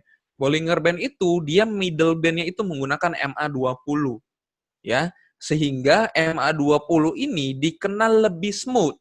Ya, lebih smooth untuk meluruskan tren ya. Jadi gini ya, kan tren tersebut kan ngebentuk naik turun kan, ngebentuk puncak dan lembah. Nah, biar lebih enak ngebaca tren tersebut, digunakan namanya garis bantu, yaitu MA. Jadi kita ambil rata-ratanya, oh ternyata rata-ratanya bergerak di area seperti ini. Nah, yang paling smooth ya, yang paling smooth karena kemiringannya itu di area 45% ya. Untuk MA20 itu rata-rata kemiringannya bergerak di area 45%. Nah, maka MA20 itu yang paling optimal.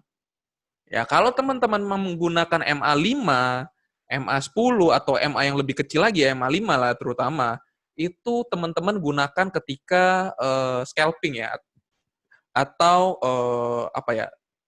intraday ya, karena lebih cepat ya, lebih cepat. Nah, sehingga biasanya semakin kecil itu tingkat kemiringannya itu semakin tajam. Sehingga semakin tajam kemiringan tersebut ya, berbalik arahnya pun semakin cepat. Ya. Jadi untuk MA5 itu kelemahannya adalah semakin sering terkena yang namanya false. Ya. Jadi kalau teman-teman belajar yang namanya tren itu ada sudut kemiringan ya, ada ada 15 derajat, ada 45 derajat, ada 90 derajat gitu ya. Nah, derajat yang mana yang paling bagus adalah derajat 45 derajat, di mana dia bergeraknya tuh bagus ya. Nah, untuk MA20 itu mencerminkan derajat yang sempurna. Ketika teman-teman menggunakan MA yang kecil, maka derajatnya semakin tajam. Semakin besar MA tersebut, biasanya derajatnya makin landai. Ya, kalau teman-teman melihat MA 200 ya, MA 200 misalkan ya. Nih, sorry.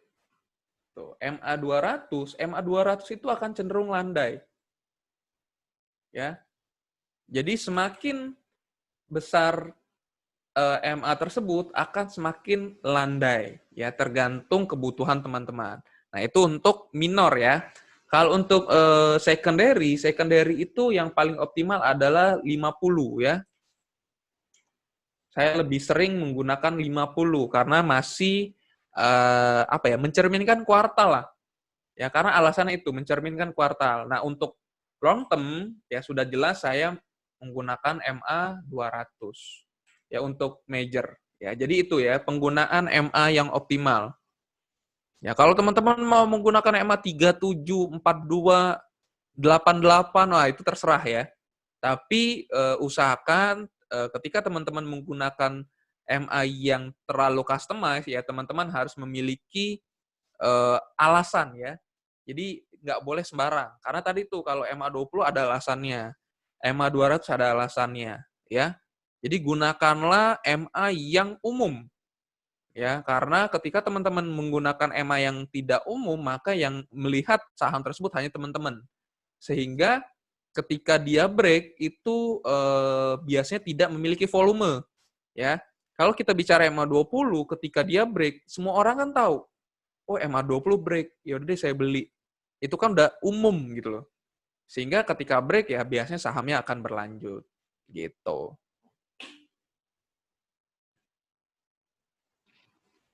Oke, thank you Bro Jack. Semoga menjawab ya, Ibu. Oke, nah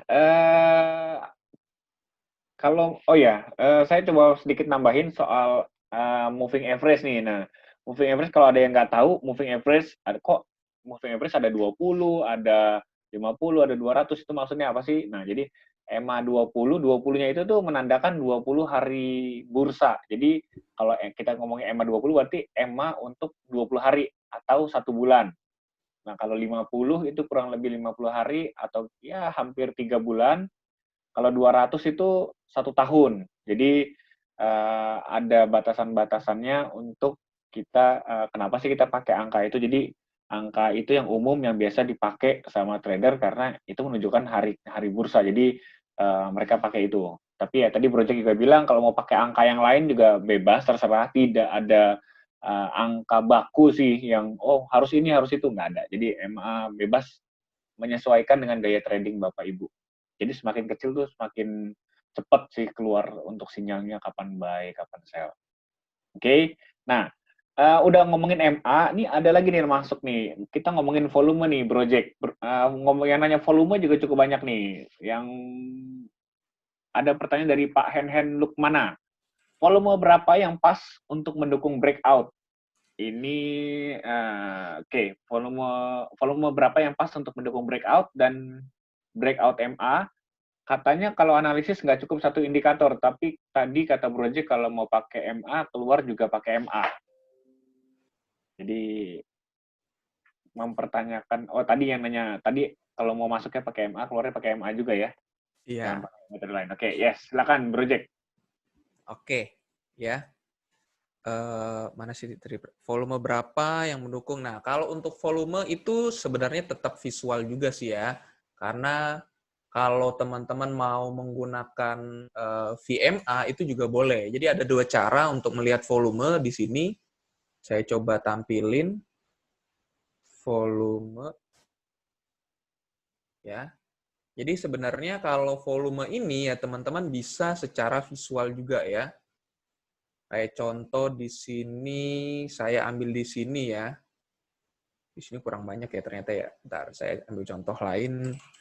yang baru saja di break. Nah, ini ya. Cepin baru crossover up MA20 dengan volume. Nah, ya.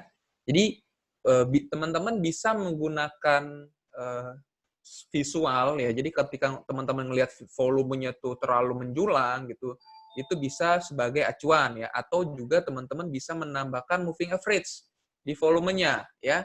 Nah, di sini kalau teman-teman menggunakan bentar ya. Sebentar.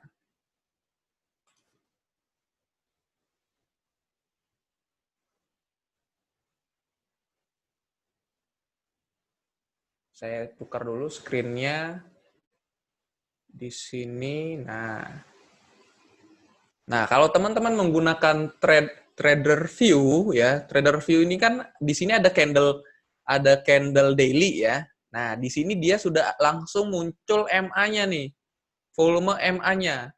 Jadi ketika teman-teman melihat break, dia sudah berada di atas MA, VMA-nya, VMA 5, 10, di sini 5, 20, dan 50, yaitu sudah bisa dikatakan volumenya besar.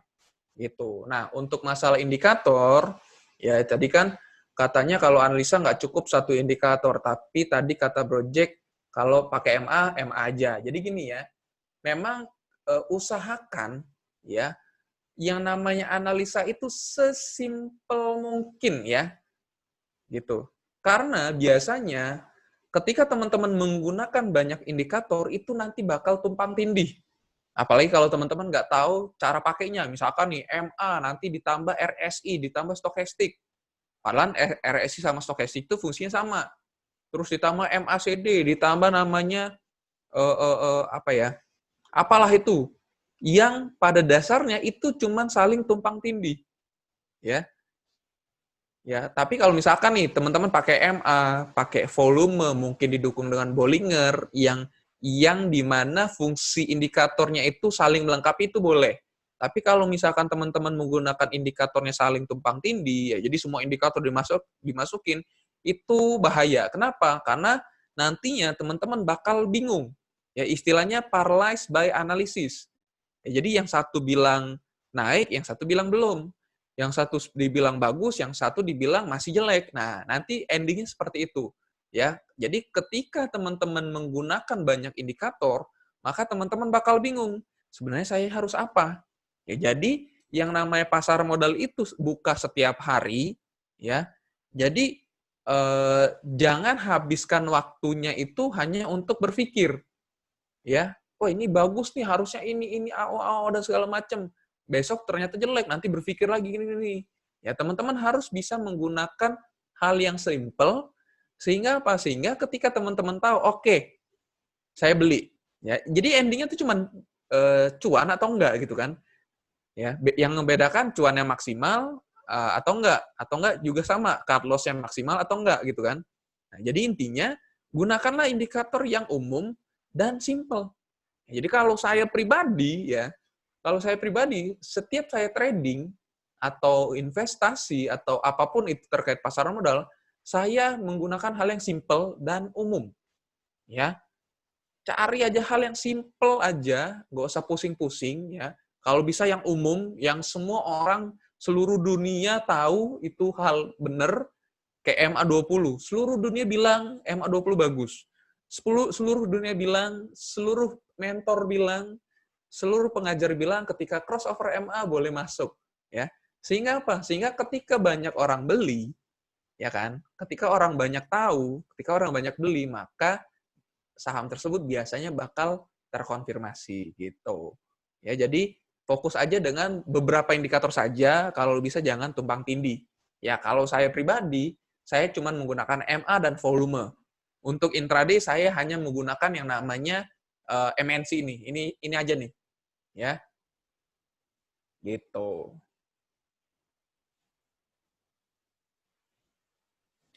Oke, pertanyaan berikutnya. Oke. Nah, ada juga nih yang tadi nanya soal, tadi volume udah oke. Jadi intinya tuh ya, kalau dalam analisa Ya indikator sih nggak usah banyak-banyak lah ya. Kebanyakan malah nggak entry-entry kita ntar. Iya benar. Ya cukup ya 3 lah ya. 3 udah cukup lah. Nggak usah banyak-banyak. Mm-mm. Oke, tadi udah ngomongin MA, kita ngomongin volume. Nah, sekarang nih langkah selanjutnya. Ngomongin cut loss dan taking profit. Nah, ini ada yang nanya nih. Banyak juga nih yang nanya ngomongin cut loss sama taking profit. Salah satunya yang saya ambil pertanyaan dari Pak Lutfi Sabri. Apakah kalau saham merah perlu di cut loss? Berapa persen untuk TP dan berapa persen untuk cut loss? Wih, Mantap nih eksekusi nih. ada nih pertanyaan tadi. Pak Lutfi ya. Ketika candle-nya merah, apakah kita langsung cut loss ataukah kita hold gitu ya? Sebenarnya balik lagi masalah hold atau tidaknya, ya selama kondisi tren ya. Pertama nih, kita kan tahu arahnya naik ya. Selama kondisi trennya masih uptrend ya, mau dia merah atau doji sekalipun ya, ya Pak Lutfi harus tenang saja ya, hold saja selama kondisi trennya itu uptrend. Ya, untuk masalah TP ya kalau Pak Lutfi intraday, saya sangat menyarankan untuk TP itu secukupnya. Ya, kalau misalkan Pak Lutfi intraday ya. Intraday itu yang setiap hari transaksi. Karena apa? Karena di intraday itu kita dapat 1-2% itu sangat cukup. Makanya saya bilang kalau intraday secukupnya. Kalau misalkan pengen swing atau trend following, selama trennya belum patah atau saham harganya belum crossover down atau belum breakdown ya, maka Pak Lutfi belum boleh TP. Ya, nah untuk CL, nah, berapa persen untuk CL? Saya nggak pernah CL itu menentukan persentase, ya. Ya, justru modal yang mengikuti persentase saya. Jadi gini, misal gini, saya punya uang 100 juta, ya kan? Ketika setiap saya transaksi, saya nggak boleh rugi lebih dari 5 juta, ya kan? Nah, bagaimana caranya ketika saya rugi, misalkan nih, dari saya beli ke support ketika dia break itu range-nya 15%. Nah, bagaimana caranya ketika saya rugi 15%, itu nominalnya 5 juta. Nah, itu yang perlu Bapak Lutfi pahami ya. Jadi bukan masalah persentasenya, tapi besaran kerugian yang Pak Lutfi sanggup terima. Nah, ini ilmunya adalah ilmu money management ya. Bagaimana Pak Lutfi mengatur keuangan Pak Lutfi untuk entry ya. Jadi misalkan tadi saya bilang, oke, setiap transaksi, setiap saham yang saya transaksikan nggak boleh rugi lebih dari 2 juta. Ternyata ketika Pak Lutfi take action, dari harga beli ke support ya, itu range-nya misalkan let's say kita ambil 7 atau 5%. 7% deh misalkan. Ya, 7%. Nah, kan Pak Lutfi sudah menentukan nih, oh, cut loss saya 2 juta. Jadi, Pak Lutfi harus kalkulasikan berapa besaran modal yang Pak Lutfi beli. Sehingga ketika turun hingga 7%, yang Pak Lutfi potong itu hanya 2 juta. Nah, inilah cara untuk menghindari yang namanya fear and greed. Takut untuk kehilangan duit, greedy, sama duit gitu loh, ya kan? Tadi FOMO kan istilahnya kan. Jadi, wah ini kalau nggak saya jual, saya rugi besar nih. Nah, kalau Pak Lutfi nggak pakai money management, misalkan duit cuma 200 juta, beli langsung 200 juta, turun 5%, 10%, Pak Lutfi pusing. Gitu loh.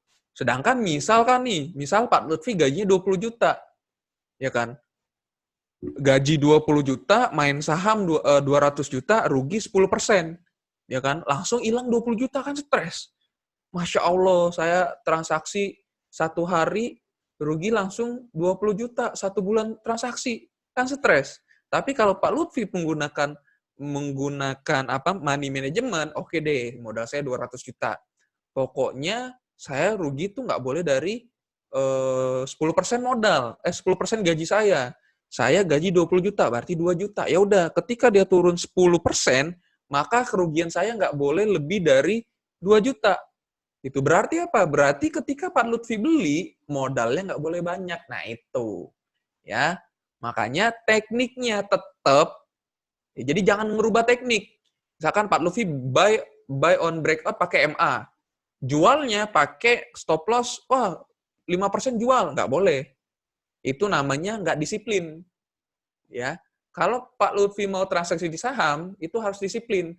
Beli pakai MA, jualnya pakai MA. Atau beli pakai NA, jualnya bisa pakai klasik. Ya kan, intinya disiplin, ada strategi di sana. Nah, untuk menghindari kerugian yang besar, ya cara belinya, ya besaran belinya itu yang di manage. Itu namanya money management, kayak gitu. Ya, saya rasa menjawab ya. Oke. Ini sekaligus tadi baru mau nanya nih, ngomongin money management, langsung kejawab juga nih money management. Jadi Yo, udah langsung menjawab dua pertanyaan nih. Jadi tadi mantap. ada juga yang nanya money management, kemudian untuk pemula money managementnya seperti apa. Oke, jadi itu ada tadi piramida average up juga tadi sudah dijelaskan. Oke, nah tapi yang seru nih, lanjutin yang tadi volume nih. Boleh, boleh. Dari Pak Henry Kurniawan, parameternya apa sih suatu kondisi dibilang fake akum atau fake distribusi? Nah, Oke. ini sekaligus juga ada juga nih yang nanya ibaratnya apa ya, supaya beli itu jangan terjadi namanya false breakout. Nah, ini nyambung nih pertanyaannya nih. Jadi dari Pak Henry sekaligus menjawab beberapa pertanyaan yang lain. Silakan. Nah, ya. Nah, untuk yang distribusi real akum, fake akum itu jadi gini ya. Yang namanya pola akumulasi dan distribusi itu kan kita melihatnya itu dari banyaknya broker yang bertransaksi ya. Nah, untuk kondisi Cepin ini, broker yang beli itu lebih sedikit dari broker yang jual. Ya. Umumnya kan orang berpikir, wah ini sedang distribusi. Itu justru salah ya. Ketika yang beli lebih sedikit dari yang jual, maka ini terjadi pola yang namanya akumulasi. Ya. Kenapa demikian? Kita bisa analogikan seperti seperti Bu Susi ya. Susi Pujastuti dulu sebagai tengkulak ikan. Ya, Bu Susinya 1, nelayannya ada 10. Ya kan? Ketika nelayan menjual ikan ke Bu Susi, maka Bu Susi sedang melakukan akumulasi ikan. Ya kan? Bu Susinya 1 sebagai buyer, nelayannya ada 10 sebagai seller. Nah, jadi analoginya seperti itu. Ketika pembelinya lebih sedikit dari penjual, maka terjadi yang namanya akumulasi. Begitu juga sebaliknya, ketika penjualnya lebih sedikit dari pembeli, maka dibilang distribusi. Kayak contohnya misalkan distributor beras. Si penjual berasnya ada 1, yang beli banyak. Ya kan? Berarti apa? Si distributor sedang mendistribusikan beras-berasnya. Gitu. Jadi kan yang beli kan banyak kan? Nah, ketika pembeli lebih banyak dari penjual, maka distribusi. Nah, untuk mengetahui fake-nya, maka kita melihat di top brokernya, ya, top brokernya. Ketika top brokernya, misalkan nih Akum, ya, Akum kan harusnya brokernya lebih sedikit dari yang jual. Ternyata di Akum ini broker jualnya itu lebih banyak dari top broker beli. Misal contoh nih ya, ini AK ini kan belinya dia 29.000, ya kan? ZP belinya 28.000, ini kan real akum. Tapi kalau misalkan ZP-nya jual 40.000, AK-nya belinya 30.000, maka di sini terjadi namanya fake akum, di mana polanya terjadi akumulasi, akan tetapi ternyata ada 1 atau 2 sekuritas yang dominan mendistribusikan barangnya.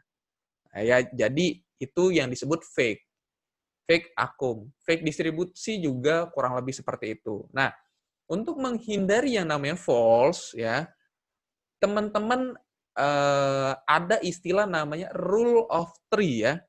3%, 3 candle, 3 hari. Ya, jadi ketika dia baru break, ketika baru break-nya tidak lebih dari 3%, ya, maka teman-teman boleh nunggu dulu selama 3 hari atau 3 candle 3%. Bedanya apa 3 hari 3 candle 3%? Kalau 3% jelas ya, ketika break naiknya di atas 3%. Nah, kalau 3 hari sama 3 candle, bedanya apa? Kalau 3 candle itu berarti setelah break ada 3 candle berada di atas MA ataupun resisten. Itu candle. Kalau hari, jadi hari pertama break, hari kedua enggak, hari ketiga break. Nah, jadi terkonfirmasi. Jadi untuk menghindari false, teman-teman bisa menggunakan yang namanya rule of three. Ya, dan juga bisa didukung dengan pola akumulasi dan distribusi gitu. Lanjut pertanyaannya. Oke, mantap banget. Jadi biar jangan sampai kita kegocek ya, ibaratnya. Yoi. Jadi yang kegocek tuh bukan cuma dia ada di bola doang nih, di saham juga sering kegocek. Contohnya kayak kemarin sebenarnya hari Jumat kemarin tutup, itu tuh sebenarnya banyak yang kegocek sih sebenarnya ya. Sesi 1 itu naiknya luar biasa loh. Di sesi 2 itu tutupannya agak-agak lumayan. Contohnya kayak Tekim tuh ya, lumayan tuh. Agak lemes ya sesi 2-nya ya. Tekim itu lumayan loh gocekannya loh pagi ya, Pak. Itu, wah seger tuh gocekannya tuh. Ger. Itu sehari yang nyangkut berapa tuh? Oh, tapi dia fake distribution ya. Bisa Yoi. aja besok Senin ya. Yang buat baru belanja hari Jumat ya, berharap aja ya. Masih berharap. Ternyata nih, ini nih kebalikannya ya. Dia ke polanya distribusi, tapi YP di sini dia malah akum. Nah, jadi kan memunculkan tanda tanya gitu loh. Wah, dia nih bohongan nih distribusinya nih. Dia malah distribusi ke satu orang. Nah, gitu loh. Makanya disebut fake distribusi. Oke, dapat lagi contoh kasus, lumayan ya. Oke. Nah, kita agak pullback sedikit nih. Jadi tadi udah ngomongin yang lumayan agak dalam. Kita ngomongin, masih ada nyambung nih. Ini kayaknya namanya mirip-mirip nih sama Project. Pak Jaka Darmarullah. Oke. Saat beli saham di harga terendah, tapi keesokan harinya dia nggak naik. Haruskah kita langsung cut loss? Oke, ini mirip ya. Atau kita tahan aja dan memastikan dulu tren yang terjadi, melakukan pembelian sedikit-sedikit. Ini ada dua pertanyaan yang dalam konteksnya tadi Project sampaikan nih. Antara money management dan juga cut loss. Ini banyak nih ya kayak yang nanya-nanya cut loss nih apa pada nyangkut semua ya? Ini yang cut loss nih pasti nggak pakai MNC plus nggak ikut tetra nih pasti. Saya yakin nih. Ya, Oke. jadi untuk coba dimasukin ke ini. Ya. Nah, Pak Jaka, saat beli saham di harga terendah, tapi keesokan harinya dia nggak naik, haruskah kita langsung cut loss? Nah, kalau saya, ya selama modal saya masih ada, saya bisa hold. Ya, jadi untuk misalkan ada saham baru yang menarik, saya boleh beli tuh, ya kan? Jadi karena gini ya, ketika teman-teman trading, ya teman-teman harus punya yang namanya money management ya, nggak boleh full out modal itu dimasukin ke satu saham. Ya kecuali modalnya masih kecil ya, misalkan kita bilang 10 atau 20 juta nggak masalah deh di all outin. Tapi kalau teman-teman udah bicara 50, 100 juta atau bahkan 1 miliar, teman-teman nggak boleh beli satu saham itu langsung full out ya. Jadi harus dipecah. Nah untuk tadi tuh saya udah beli nih terus nggak jalan, apakah langsung saya cut loss ya? Selama selama dia nggak turun breakdown ya hold boleh gitu loh. Ya jadi nggak masalah, selama kan modal masih banyak nih. Nah, tapi kalau misalkan tadi buat teman-teman yang masih pemula, yang uangnya masih bisa dibilang 5 juta atau 10 juta, ketika beli kok mandek, kok nggak naik-naik gitu ya. Boleh kan loss dengan catatan punya pilihan lain. Ya, itu loh. Jadi kalau belum memiliki pilihan lain, ya sayang. Karena kan ketika teman-teman beli saham tersebut kan pasti sudah memiliki strategi nih. Oh, dia break nih. Ternyata setelah break mandek, ya kan? Nah, jadi kan sebenarnya itu adalah cuan yang tertunda gitu loh. Tinggal teman-teman sabar atau enggak gitu kan. Nah, tapi kalau misalkan ketika break, mandek, kok nggak jalan-jalan, ngelihat ada saham lain yang break terus lanjut misalkan ya, atau polanya menarik, ya boleh cut loss, pindahin. Gitu. Tapi kalau misalkan mau tes dulu boleh. Tapi kalau untuk tes tadi kan strateginya yang lebih ke, bentar, mana ya? Nih, ini berantakan banget nih. Hapusin dulu. Delete itu aja ya. Nah, ya. Jadi kalau misalkan mau tes-tes, Ini belum gede. kenapa? Oh, sorry. Sorry. Nah, ini contohnya nih, ya. Ini kan tadi nih. Ya, jadi kalau misalkan teman-teman mau menggunakan, mau tes lot dulu boleh, tapi tes lot itu usahakan selama kondisinya masih spekulatif buy. Ya, jadi tadi kan ada yang nanya piramid juga ya. Piramid itu usahakan ketika spekulatif kecil, ya ketika sudah terkonfirmasi gede, mau nambah boleh, tapi lebih kecil, lebih kecil, lebih kecil, lebih kecil, sehingga ngebentuknya pola piramid. Nah, ini area spekulatif, ini nambah, nambah, nambah. Sehingga ketika teman-teman menggunakan seperti ini, saya yakin average-nya berada di 25%-an. Jadi, ketika cuan pun itu optimal, ya. Gitu. Lanjut. Oke, mantap banget nih. Tapi kayaknya takutnya biar kepalanya nih sama ngomongin cut loss mulu kayaknya udah mulai agak sedikit terkontaminasi nih. Kita agak break dulu, kita ada polling. Jadi kita isi Boleh, polling dulu boleh. ya. Oke, kita istirahat sejenak sambil Isi polling. polling. Yes, silakan diisi pollingnya dulu sebelum kita melanjutkan.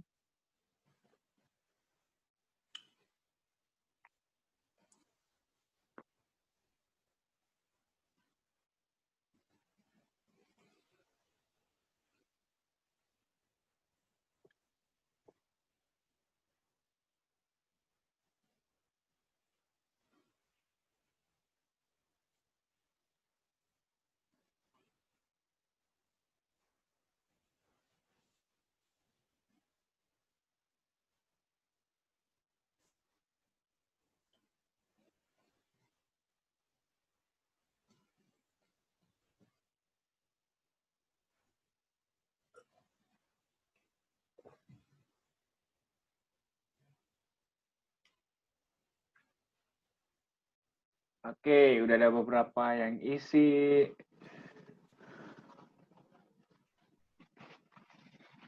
Wah, lumayan nih.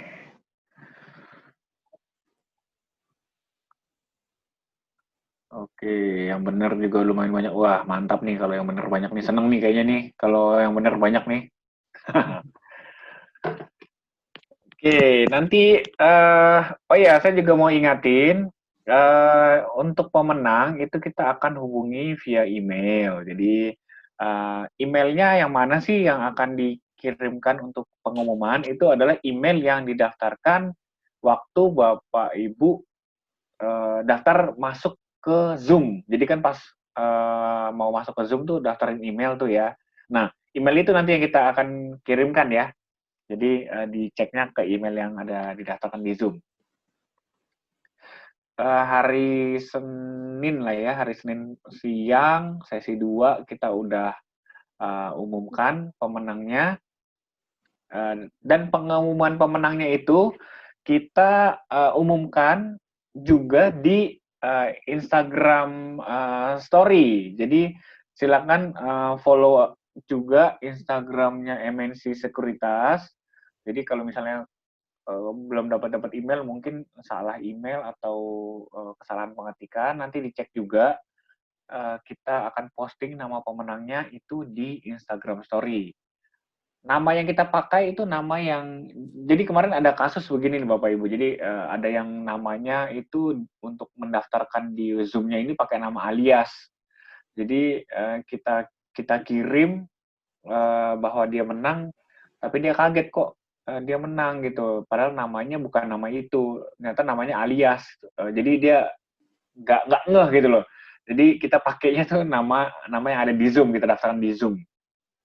Jadi jangan sampai kaget lagi atau salah, supaya nanti bisa tahu langsung dapat email. Oke? Okay? Oke, okay. Oh ya, untuk Tetra itu juga Project sering bikin ini ya, live di YouTube ya, Yo, untuk trading. Boleh informasi-informasi dikit dong buat yang mungkin pada mau ikutan Terabar nih, Terabar trading bareng. beberapa sih bilang trading barbar. Soalnya pada cuan semua, asik. Jadi untuk buat teman-teman yang ingin ikut Trabar atau edukasi-edukasi bareng Tetra, teman-teman bisa langsung aja buka channel kita di YouTube @sahamologi ya. Nah, di sana teman-teman bisa juga pelajarin teknik-teknik intraday, teknik-teknik lainnya yang sudah kita share di YouTube-nya gitu. Jadi langsung aja masuk ke YouTube-nya Sahamologi. Oke, YouTube Sahamologi. Subscribe Ya, dan aktifkan lonceng, dan juga jangan lupa YouTube-nya MNC Sekuritas. Subscribe dan langsung aktifkan loncengnya. Mau ingatin juga bahwa rekaman untuk webinar hari ini kita akan posting juga di YouTube-nya Sahamologi dan juga MNC Sekuritas. Yang kemarin bersama Om Satrio udah kita upload. Silakan untuk yang mau nonton lagi. Oke, yang polling sudah cukup banyak. Oke, akan saya sudahi dalam 5, 4, 3, 2, 1. Oke, terima kasih untuk kerjasamanya atas polling hari ini. Thank you banget. Oke, kita lanjut ke pertanyaan selanjutnya nih, Bro Jack. oke. Nah, tadi kalau kita udah ngomongin money management, kita ngomongin volume, kita ngomongin juga soal MA pakai yang mana, kemudian kita udah tahu eksekusinya. Nah, ini ada yang nanya nih, ngomongin, oh tadi terkait dengan trader view nih kelihatannya nih. Ada yang ngomongin soal bandar. Nah, ini seru nih kalau ngomongin bandar nih. Asik. Bisa nggak sih kita tahu bandar nih, Project? Boleh, boleh, boleh. Ini Mana oke. tadi pertanyaannya? Ada beberapa sih ngomongin bandar nih. Kok mendadak hilang pertanyaannya? Ada beberapa ngomongin bandar, seru juga sih nih kalau kita ngomong bandar. Kita bisa tahu loh dari MNC Trade itu bandar ada di mana.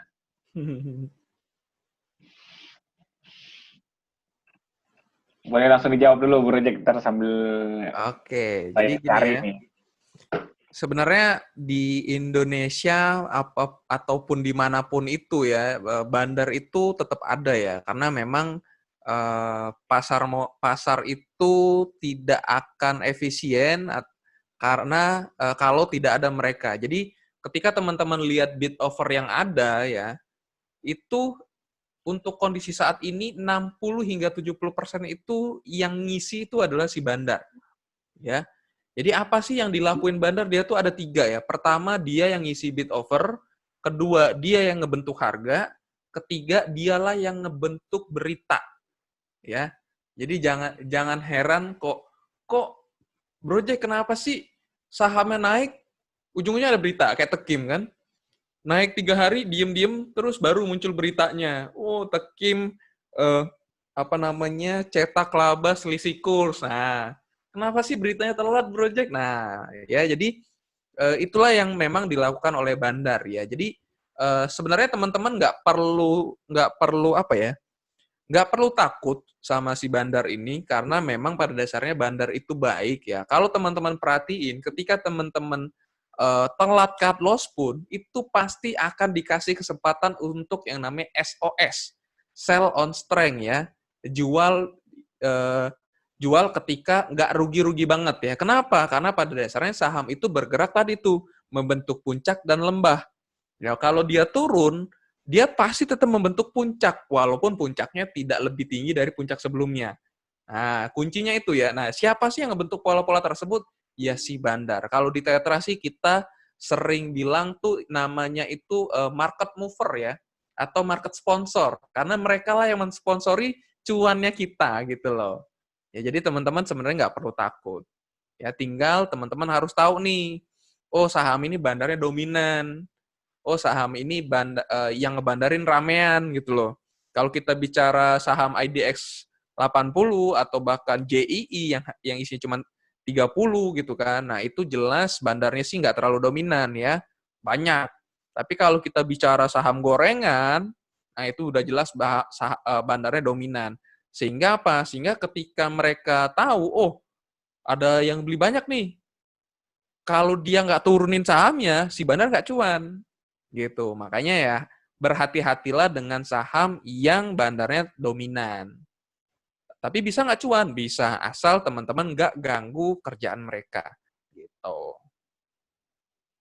Oke, jadi ingat ya Bapak Ibu ya, bandar itu pasti untung dan harus untung. Oke, Yoi. jadi kita jangan ngeganggu keuntungannya dia. Yoi.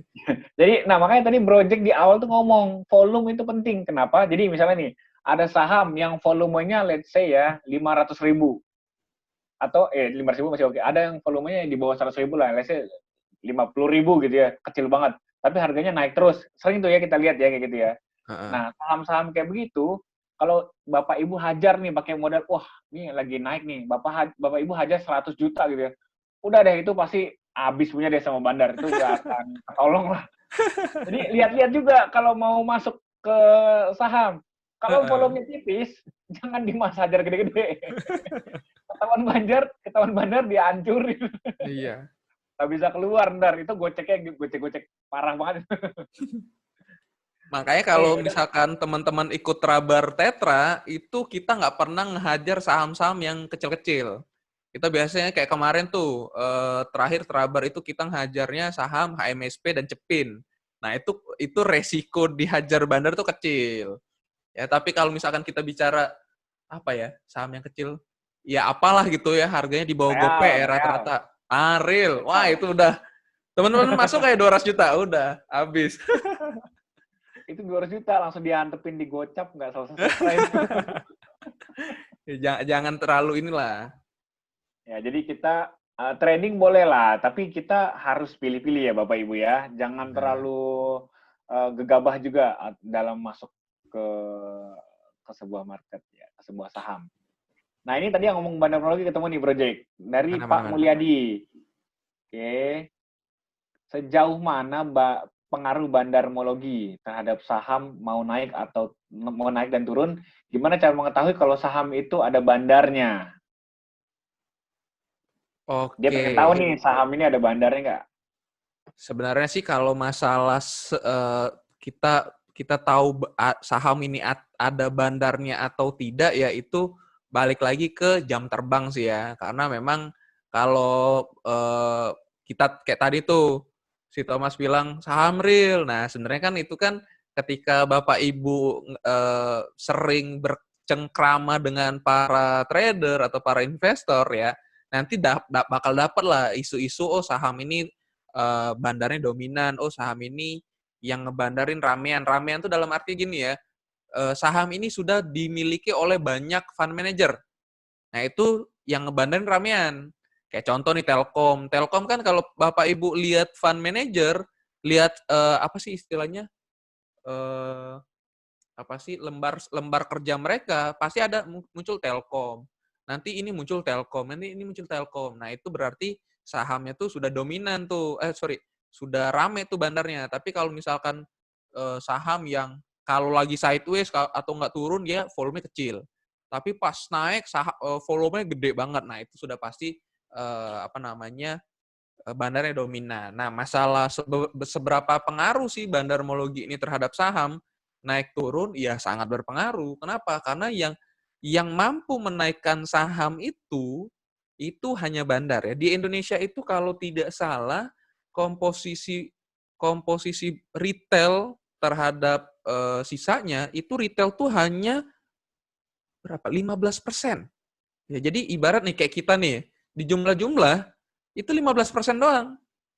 Sisanya ya market mover gitu loh. Jadi yang kalau Bapak Ibu ngelihat di saham itu nanti ada volume 200.000 lot overnya, terus tiba-tiba habis. Nah, yang mampu makan 200.000 lot itu hanya si market mover itu sendiri. Ya, jadi seberapa berpengaruh? Sangat berpengaruh. Makanya teman-teman harus tahu tuh, harus harus bisa memfilter. Oh, saham ini terlalu riskan, volatility gede, terus bandarnya juga dominan, gitu. Oke, thank you Bro Jack. Dengan adanya tadi pertanyaan tentang bandarmologi, maka saya tutup lagi nih, saya tutup untuk Q&A-nya, karena sekarang sudah juga nggak terasa ya, sudah setengah 10 Bro Jack. Seru. Seru banget sih kalau ngomong beginian sih. Iya, nggak bakal habis. Iya, terima kasih Bapak Ibu atas pertanyaannya. Ini seru banget, masih banyak pertanyaan yang belum kita jawab karena waktu juga yang memisahkan kita nih Bapak Ibu. Tapi tenang aja, dari Tetra kan sudah juga sering bikin yang namanya trading bareng, bisa Benar. ikutan di sahamologi, MNC Sekuritas juga coming soon, kita juga akan bikin trading bareng lah ya, rame-ramean ya, kita ramaikan pasar modal Indonesia, kita trading sama-sama, Yoi. sekaligus juga kita mengasah lah ya, mengasah teknik untuk analisa kita, terus juga kita mengasah juga udah tahu analisanya, kita juga kadang tuh orang tuh nggak ada yang nggak berani loh enter buy itu loh sampai saking takutnya. Jadi mungkin kalau kita trading bareng-bareng tuh oke, Bapak Ibu klik, saya klik, kayaknya seru tuh gitu ya. Jadi tahu gitu loh, ada buktinya bahwa oke kita masuk sama-sama nih, cuannya sama-sama, enak kayaknya ya. Oke, thank you Bro Jack buat hari ini presentasinya luar biasa banget nih. Semoga cuan sama-sama lah ya kita Bapak Ibu. Dan juga untuk berikutnya kita juga masih ada rangkaian acara di tanggal 6 Juli yaitu bersama Ibu Diah Amini. Nah, ini ceritanya seru nih kalau buat Bapak Ibu yang mau atau berkeinginan atau berniat menjadi full time trader. Nah, bisa tanya banyak nih sama Ibu Diah. Topiknya bagaimana menjadi trader saham yang sukses. Oke, jadi trader tuh jangan sampai nggak sukses. Deh. Trader tuh harus sukses. Oke. Nah, jamnya masih sama ya, 19.30. Kemudian ada lagi di tanggal 8 Juli bersama Pak Gusnul Pribadi, praktisi keuangan syariah. Topiknya 3 warna uang untuk hidup ideal. Oke, jadi antara trading dengan ibadah harus sama nih. Tanggal 10 Juli ada Ibu Vera Trisiana, founder komunitas Peduli Masa Depan. Jadi ini lebih ke finplan syariah. Oke, jadi kita masih ada 3 acara ke depan, jadi jangan lupa untuk yang sudah daftar untuk hadir. Kami tunggu kedatangan Bapak Ibu di webinar berikutnya. Oke, terima kasih Bro Jack dan Bapak Ibu semuanya. Sudah setengah 10, thank you banget. Gak kerasa waktu sudah berjalan begitu cepatnya. Buat para penanya-penanya dan juga untuk kehadirannya yang sudah stay sampai akhir.